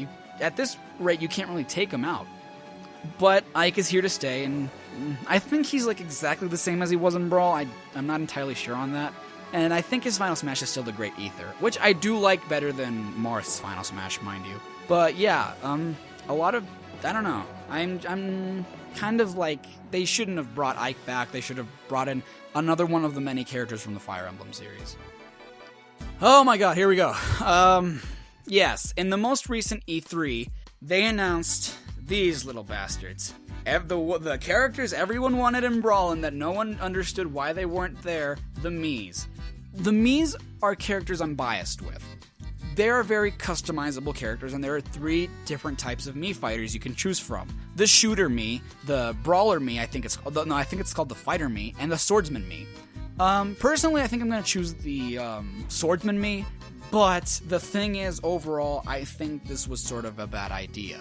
Why? Because now everyone is in Smash Brothers. Wait, did I say Brawl earlier? Sorry. They shouldn't have brought them in Smash Brothers. Because now everyone is in Smash Brothers. Your mom is in Smash Brothers. Your grandma is in Smash Brothers. Whatever. It's like, characters that won't be announced are in Smash Brothers. It's like, I don't know. And I know that they won't have, like, unique movesets. You can customize them and all that stuff to make them unique. But I just kind of think it was a poor choice. Like, as an assist trophy, sure, like, you could have given them their own thing, and, like, any Miis that you have on your system could appear, like, at random. Like, oh, look, Dad appeared, or, oh, look, my sister appeared, and, like, as an assist trophy. But as a fighter, it just, I don't know. I didn't really like the idea that much. I do like the idea that they made them different types. Like, they're not just the Brawler Mii, they're not just the Swordsman. They're, like, you can choose 3 different types of Miis. I do like that, but at the same time, the whole concept of the Mii is something I didn't really agree with altogether, because I don't know, it just seemed odd to me, because I was like, no, I just don't think that it was a good idea, because now it just ruins the whole variety and the whole uniqueness of, oh, choose your favorite Nintendo character. And it's like, I don't know.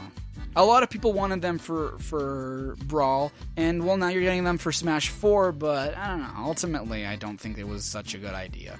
I will use them. Like I said, I will use all the newcomers, despite anything, but I just don't think it was that smart of a choice.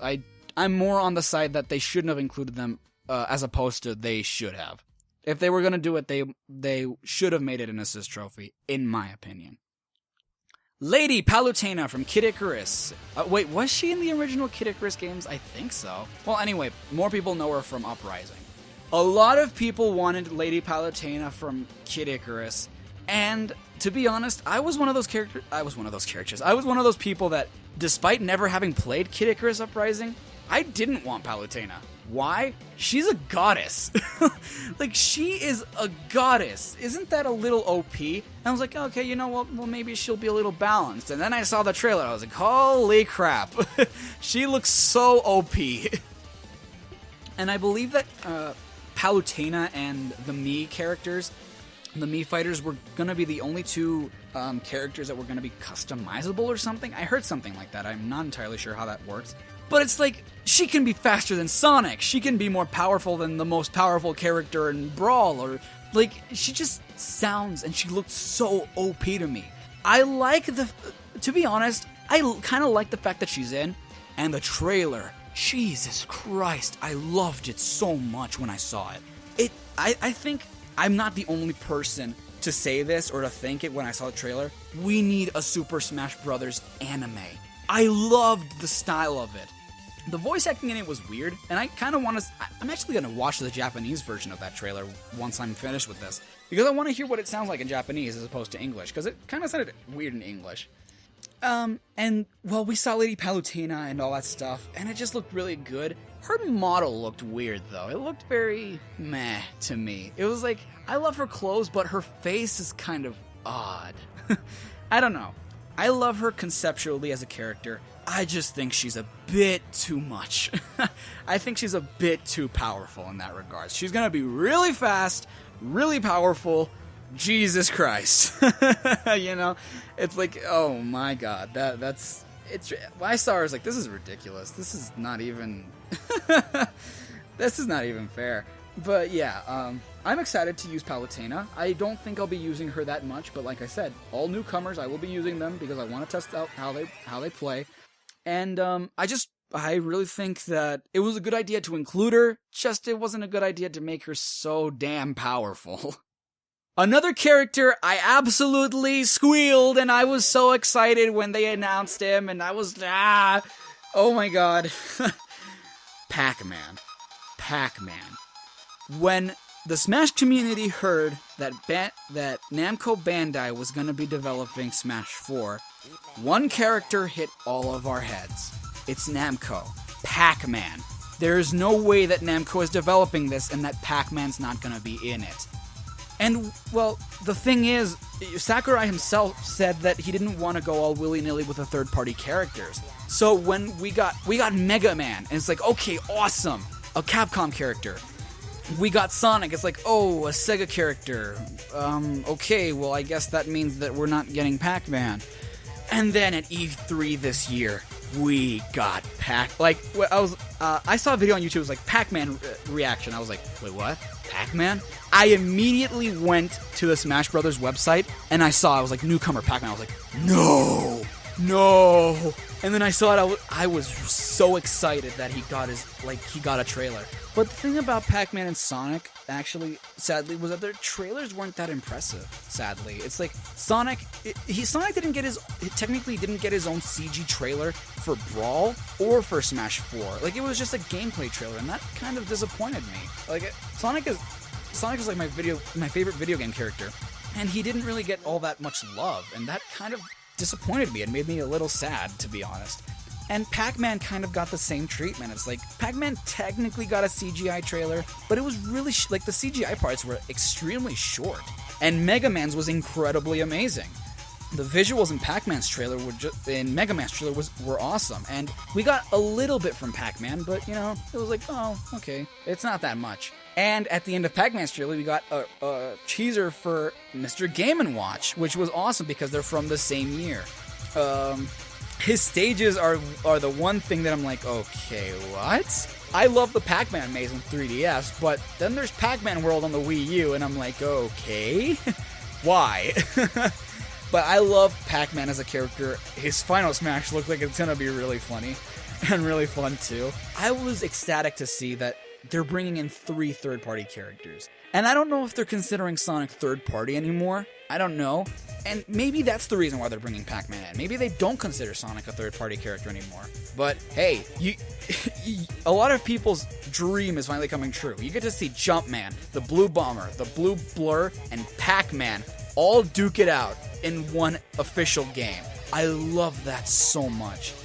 My only complaint with the trailer, though, it's funny because like I said, there's not much to say. I love him. I love the fact that Pac-Man's in. The one complaint I have about Pac-Man's trailer was the whole Pac-Man hungers in thing. It's like, really? You chose to use the pizza shape Pac-Man instead of like the CG rendered Pac-Man? I just thought that was a really odd decision. And Nintendo knows, because in Sonic's trailer they had Mario fighting Mega Man and Sonic interrupts it. In Pac-Man's trailer they had the red, blue, and yellow thing where it's like Mario red, Mega Man and Sonic blue, and Pac-Man yellow. It's like, so you know that like the whole that we're getting hyped because of the rivalry. I don't know. I just love it. I cannot wait to use Mega Man and Pac-Man. They're gonna be characters I'm gonna use very often, I'm pretty sure. Falcon Punch! Yes! To be honest, I am very, very, very, very, very, very, very confused as to why it took them so long to reveal Captain Falcon. I think they were making a lot of people nervous, actually, with, like, the whole, is Captain Falcon gonna be in Smash Brothers? Why hasn't he been announced yet? And, I don't know, he was part of a freaking CGI trailer, and, you know, others barely got any CG trailers. And he's a veteran character ever since the first game. But yeah, it took a while for Sakurai to reveal Captain Falcon, which is really odd to me. He appears to be controlling exactly the same way he did in other installments, and for some reason he's keeping his final smash from Brawl. Not that I didn't like it. I thought it was cool, but it was one of those one-shot things, or you messed up sort of deals. And a lot of people were hoping for like a Galactic Falcon Punch or something, like where the Falcon Punch does like 10 times the damage or something. And to be honest, I would have liked to see that too. Something that I do sort of regret though, I love Captain Falcon, I love using him, he's very powerful, he's very fast. Something I kind of don't understand is why they're not bringing any other F-Zero characters in. F-Zero is another franchise I've never ever played in my life before, and the only reason I know Captain Falcon is because of Melee. But I'm really like, you have Samurai Goro as an assist trophy. Why not make him a character? That like it's something that's always really confused me. It's like you have a lot of Nintendo characters, but a lot of F-Zero characters, but you only choose to bring in Captain Falcon. That never really made much sense to me. Okay, Lucina. Lucina is a newcomer. She was in her own trailer alongside Captain Falcon and Robin, which we'll get into next, I think. When I saw Lucina, the first thing that came to my head is female Marth. Female Marth. They look exactly the same. They have the same color palette. And to be quite honest, it's Toon Link again. Sakurai has, like... we'll get into it later, but Sakurai wanted from the beginning, he wanted Robin to be in Smash Brothers. So it was between Chrom and Lucina. And he decided over Lucina because he didn't want to have another swordsman like Chrom. Like, he felt like Chrom, Ike, and Marth would be just too similar to each other. Like, they would all be swordsmen from Fire Emblem, and they would just all be too similar.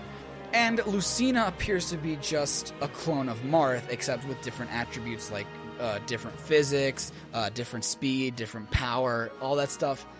And apparently that was Sakurai's... it was his excuse to include Lucina as a character. And again, to be honest, it's Toon Link again. And we'll get more into it when we get to Robin, but originally I believe Sakurai wanted Lucina to be the female Marth. That's what he should have done, in my honest opinion. It's like, why did you give her her own character slot if she controls almost exactly the same to Marth? Just make her the female Marth and call her Lucina. It's like, I know that they're separate characters in the Fire Emblem series, but they're too similar. You should have just made them one single character. In fact, if you wanted Toon Link, you should have made Link and Toon Link the same character too. I don't get why they didn't do that. As for her final smash, I'm not sure what it's gonna be. Maybe, I think they showed it in the trailer, but I've only seen that trailer once. I actually want to go see it again, and I'll be showing it on this video, but I don't know when I'm gonna be editing it. I don't know when I'm going to be editing it in, like if I'm going to edit in once I mention Robin. Probably once I mention Robin, so you'll be seeing that. I don't remember if they showcase her final smash or not. I think they do. They most likely do. But I think it's similar to Marth's. I don't know. But yeah, like I said, Lucina. I like her as a newcomer, but she should have been female Marth. Or, like I said, it's the whole Toon Link thing again. And here's where everything gets... Like, this is where my point gets proven, pretty much. Robin was, like... When I saw the most recent trailer for this, which was Robin, Lucina, and Captain Falcon all in one trailer, like, they were the characters revealed, I was like, oh, okay, well, 2 more Fire Emblem characters. Okay, that's cool. Oh, and it appears to be that these characters are one single character. They're just different, they're different genders. Wii Fit Trainer is doing it. Villager is doing it. Why couldn't, why couldn't Marth and Lucina be one single character as well? Robin is doing it, but I don't understand this because, like I said, I've never played Fire Emblem Awakening or any of the Fire Emblem games to begin with. I don't get it. Who is the real Robin? Is Robin a male or female, or is Robin both? I don't understand.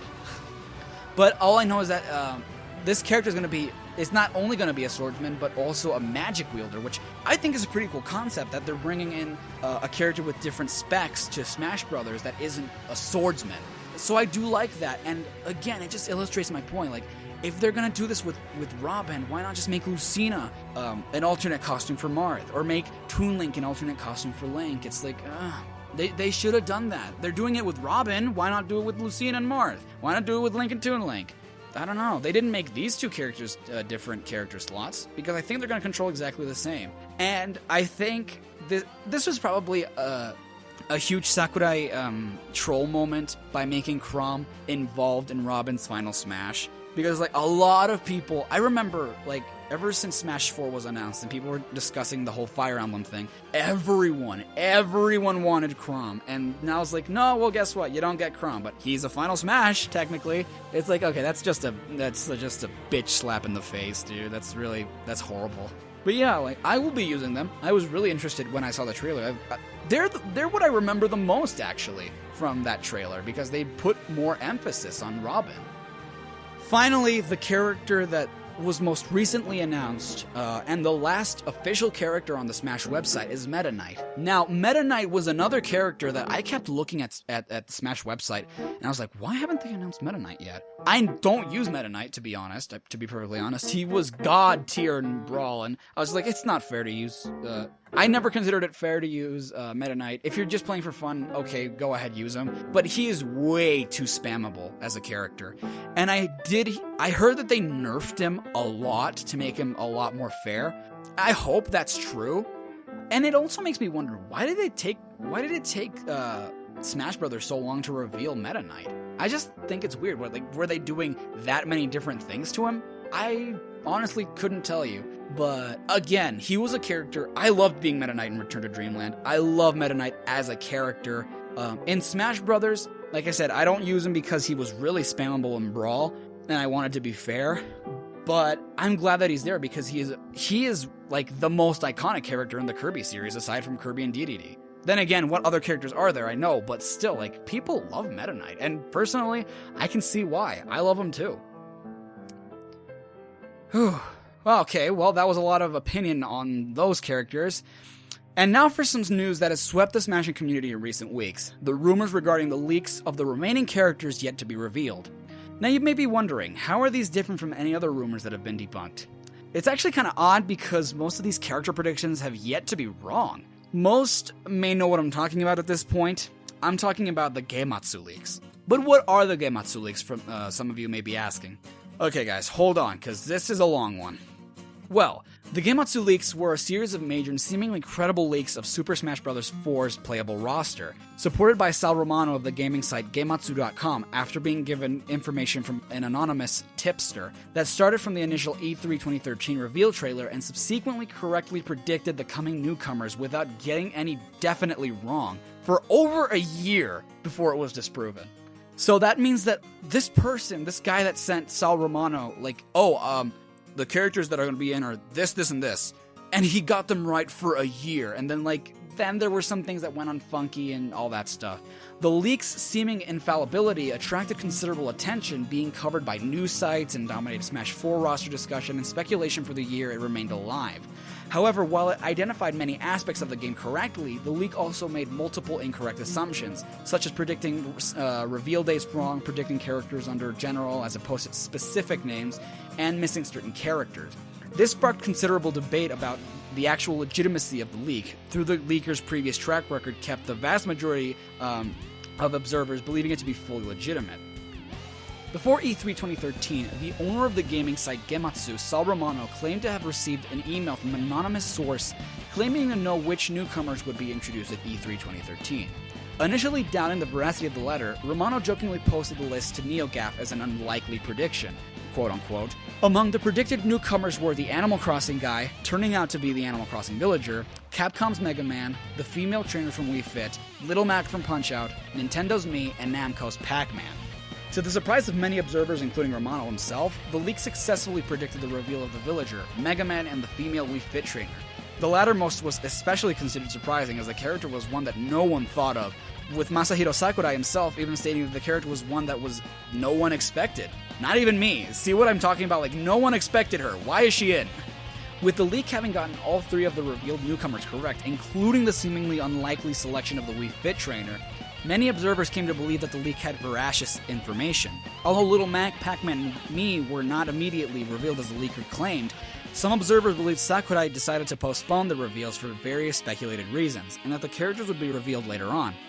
Little Mac was later revealed as a playable character during the February 13th, 2014 Nintendo Direct, but some observers found this prediction less surprising than the previous ones, due to the fact that Little Mac was a significantly speculated and requested character. During the December 18th, 2013 Nintendo Direct, Rosalina was revealed as a playable character, but the character wasn't implicated in the leak. While this caused some suspicion of the leaker's legitimacy, a common theory was that the leaker only knew the E3 2013 plans, or simply knew some but not all of the game's newcomers, as the leak didn't claim the characters listed were the only newcomers for the upcoming game.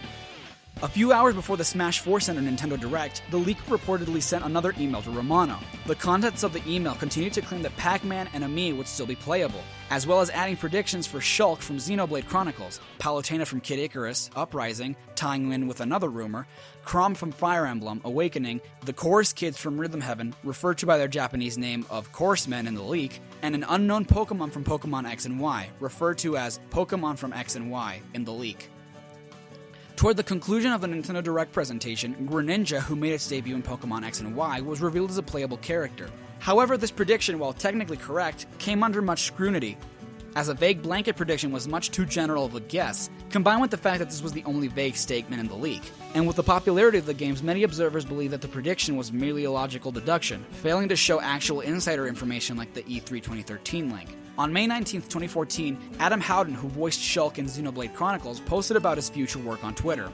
Done some VO work on several very exciting games so far this year. I'll tell you what they are when I know my balls won't be cut off for telling. Amid this, some observers have speculated that among these projects include potentially voicing Shulk in Super Smash Bros. 4, particularly in conjunction with the Gematsu leaks, though this speculation is yet to be confirmed. A day before E3 2014, Romano received another email from the leaker. The leaker continued to claim that the Miis under the name Mii Fighters, Pac-Man, Palutena under the name Goddess Palutena, Chrom, Shulk, and the Chorus Kids would be playable. The leaker did not implicate any new characters, but said that there would be plans for post-launch characters' downloadable content, and that there was an internal debate about keeping either Ness or Lucas, with the latter being likely to get the cut. During the E3 Nintendo Digital event of 2014, both Mii Fighter and Palutena were confirmed, with Pac-Man being confirmed later that day, confirming all characters claimed by the original leak, and leaving only Shulk, Chrom, and the Chorus Kids of the previous leaks left to be announced. While the Chorus Kids were not announced in any capacity, a sneaky spirit, an enemy from the Rhythm Heaven series, was spotted during a Smash Run demo during E3 2014. This made it the first and so far only representation of the Rhythm Heaven series in Smash. As noted by some fans of the series, all Smash Run enemies came from franchises represented with characters or stages, or else from Brawl Subspace Emissary, suggesting the possibility of other Rhythm Heaven representation, and strengthening the prospect of the Chorus Kids. No other Rhythm Heaven representation has been revealed. While the result of E3 2014 confirmed all of the first leaks' claimed playable characters, the veracity of the subsequent leaks remained unclear and was a subject of much debate. While the second leak accurately slated Palutena as playable, she was a character widely speculated to become playable, due to Sakurai having worked on Kid Icarus Uprising and the presence of the, at the time, non-debunked leak images that had been posted on multiple news sites. During E3, Sakurai confirmed that he had decided on Greninja well before the release of Pokemon X and Y, which was 6 months before the second leak and the Smash Direct, and the character was created under concept drafts provided by Game Freak and the Pokemon Company. This cast further doubt on the leak's legitimacy. Although Pokemon from Pokemon X and Y was technically correct, the leaker's inability to specifically state Greninja and only being able to do so with a vague blanket statement was scrutinized, and was seen by some as a safe guess rather than having actual inside knowledge. The leaker also just only brought up the Ness vs. Lucas debate at E3 2014 with a non-definitive answer about it. Observers noted that it would be unlikely that the final character roster would not be finalized well before this, as the final few months of the game development are typically devoted for game balance, debugging, and other such tweaks. Sakurai also stated during E3 that the entire roster had been designed at the beginning of the game's development period. The leaker's proponents, however, argue that the statement could have been referring to earlier in development. On July 11, 2014, Sakurai made a Miiverse post announcing that a trailer revealing a newcomer would be streamed on July 14th. On July 13, 2014, the day before the newcomer reveal, Sal Romano posted another email he received from the leaker, which told him to enjoy Shulk. Then on the morning of the reveal, the leaker sent another email claiming that Shulk was definitely going to be revealed with the exact quote, "I only know what has been done, not what or when they will be made available. Sakurai may change his mind, he does all the time. Shulk will not be changed." However, Shulk was not revealed as expected and claimed by the leaker. Instead, the Fire Emblem characters Lucina and Robin were revealed as playable characters along with Captain Falcon.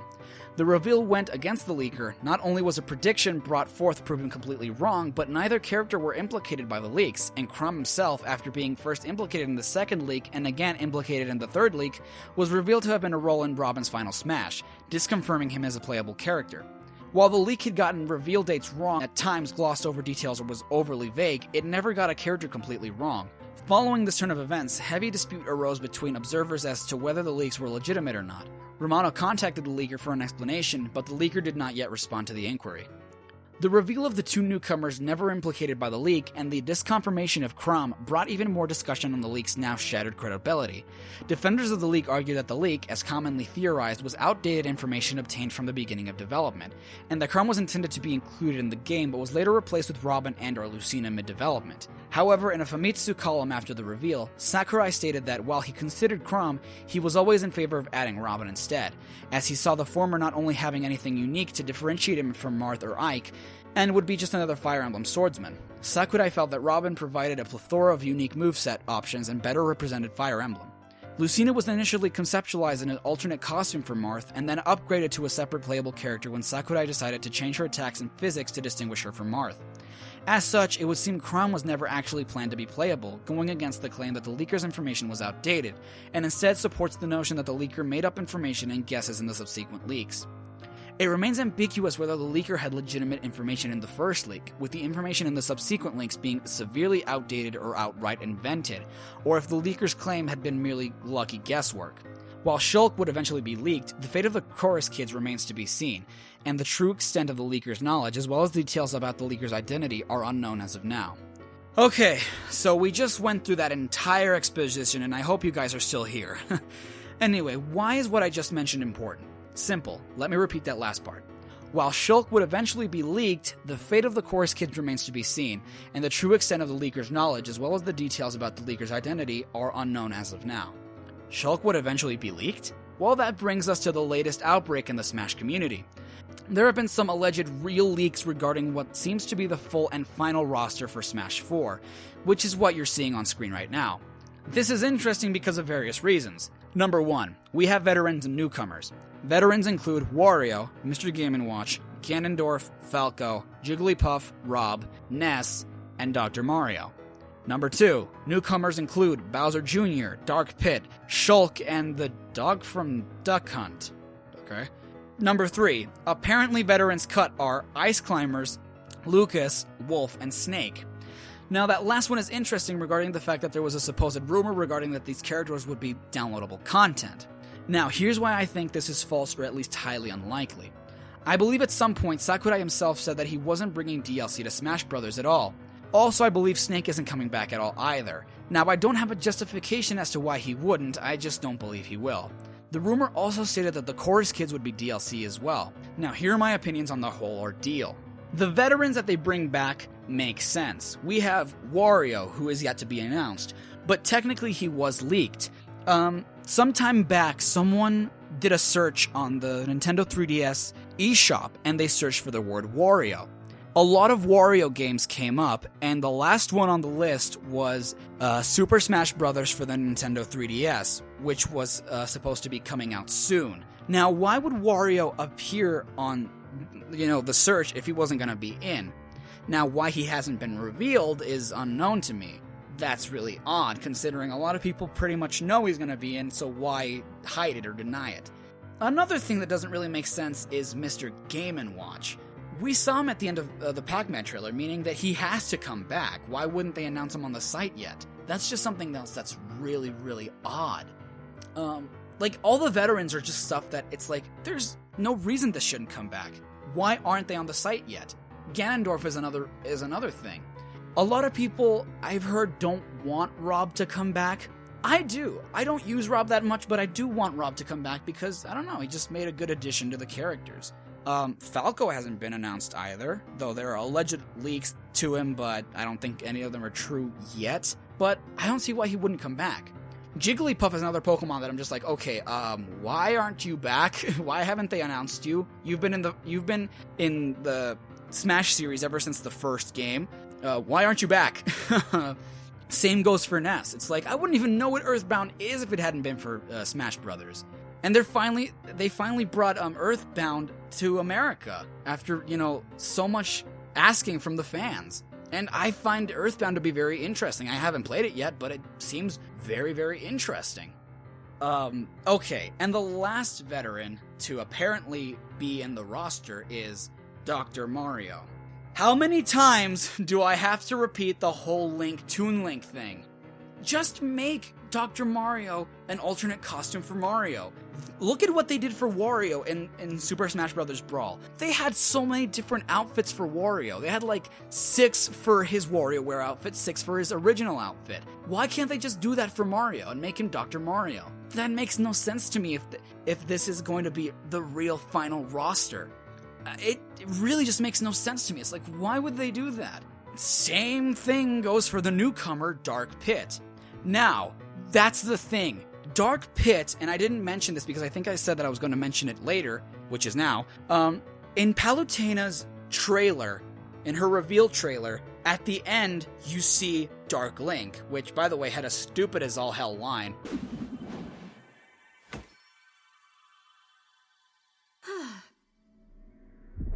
Dark Pit. You just dropped in to crash my party? Uh-huh.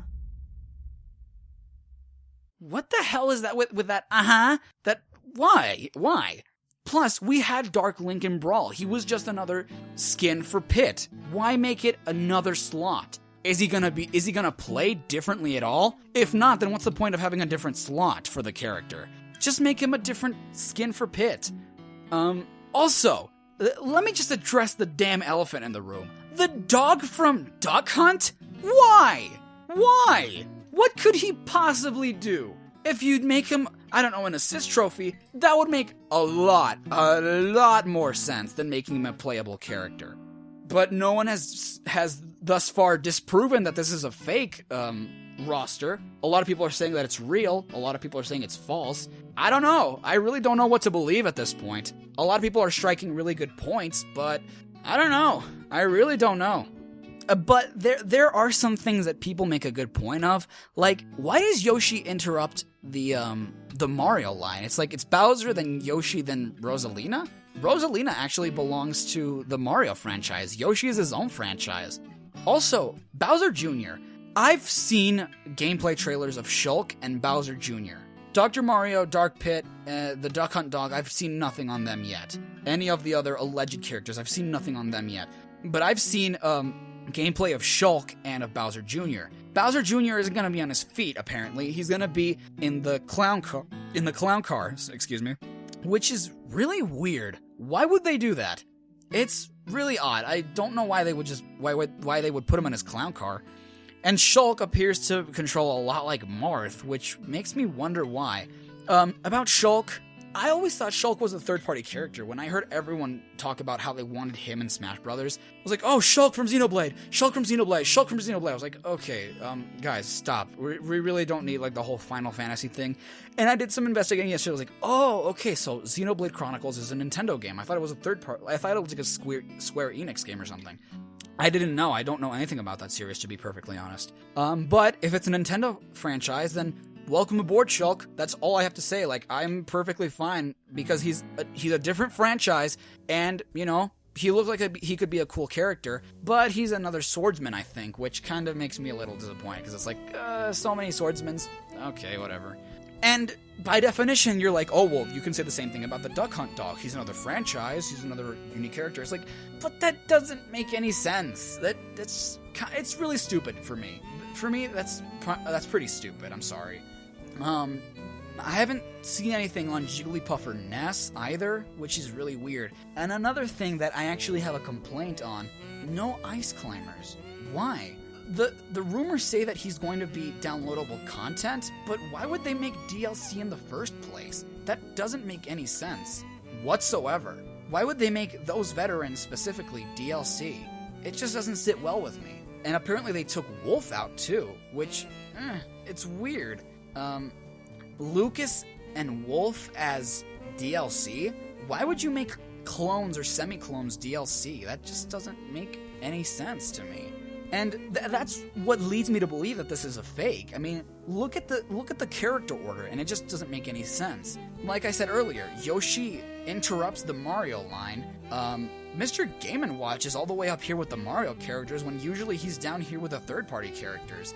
Ganondorf actually looks pretty dark, which is weird because everyone else looks normal, but Ganondorf looks really, really dark. Lucina, for some strange reason, isn't with the rest of the Fire Emblem characters when she could fit perfectly. Same goes for Dark Link. He's all the way down here when the Fire Emblem, when the Kid Icarus characters are together. Dr. Mario, again, same thing. He's all the way down here when all the rest of the Mario franchise is up there. And, well, I guess some people do say that it's because they're the clone characters, so they ended up down there, but that doesn't make any sense. Another thing, why is Shulk with the third-party characters? That's also pretty strange. And a lot of people may be saying, oh, well, where are the Mii Fighters? Apparently you can only do, the leaker said that you could only do that when you have the customization on, and this picture says that the customization is off, so that's kind of weird. Oh, yeah, here's the 4chan leak. It says, last thing for me, DLC, Lucas, Wolf, Chorus Men, Ice Climbers, Snake. That's weird, though. That doesn't make any sense, and I have yet to believe it, to be honest. Unless it really happens, I'm not going to believe it. I just don't. The characters, newcomers, I do believe. I think so far, only Shulk. Shulk is the only character that I actually believe is going to be an actual newcomer. Everyone else just doesn't seem right to me. And I really don't want them to leave out the Ice Climbers. I don't use them that much, but again, they're one of the cases that I like knowing they're there, and not having them is just weird. But yeah, Lucina, Dark Pit, and Dr. Mario, if they're actual separate characters, there is no reason that they should be separate characters. You could argue, well, Dr. Mario was a separate character in Melee. Yeah, but he shouldn't have been in the first place. He controlled exactly like Mario. He did the same things. He was just a skin, to be honest. And it's weird that they don't just make him an alternate costume. They did it with Robin. They're doing it with the Wii Fit Trainer. They're doing it for the Villager. And they're different models completely. Why not just do it for Dr. Mario? Same for... I'll accept Dark Link if he controls differently enough, but I don't know. I still don't get it. And again, I'll accept Lucina as a separate character if she controls differently enough. The Duck Hunt Dog... Please don't let him be a real new character. No, he's more ridiculous than the Wii Fit Trainer. Seriously, in my opinion. I'm sorry. If you think it's a cool addition, more power to you. I just don't think that it's a real thing. And that just leads me to think, it's well, a lot of this could have been manipulated when you think about it. Like I mentioned before, there are a lot of stuff that just doesn't make sense about the way the roster is displayed. And it's not difficult for people to make a fake leak.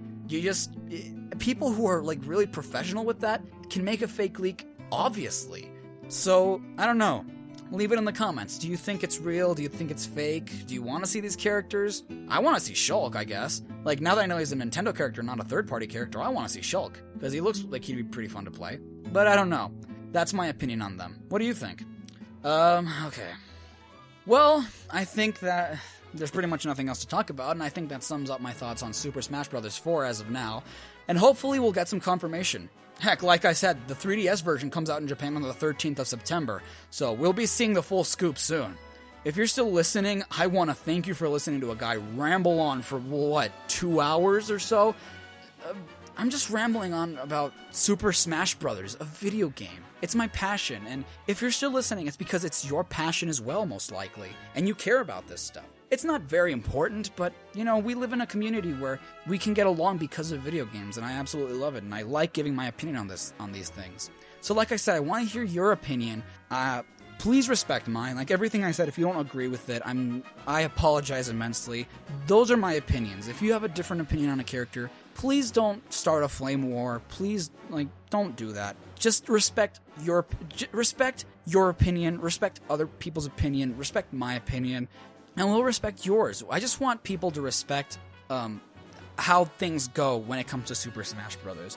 Because the way I see it, it's something that's never going to have people happy, and, some people are going to be happy, others are going to be disappointed. It's always going to be like that, but I just want people to show respect when it comes to this sort of thing. That's all I ask of you guys. Like I said, this is nothing too important, but it's still very close to my heart. Anyway, again, thank you so much for watching. And there's just one thing else I have left to say. 見て本当にありがとうございました。これはサインオフチャライ5です。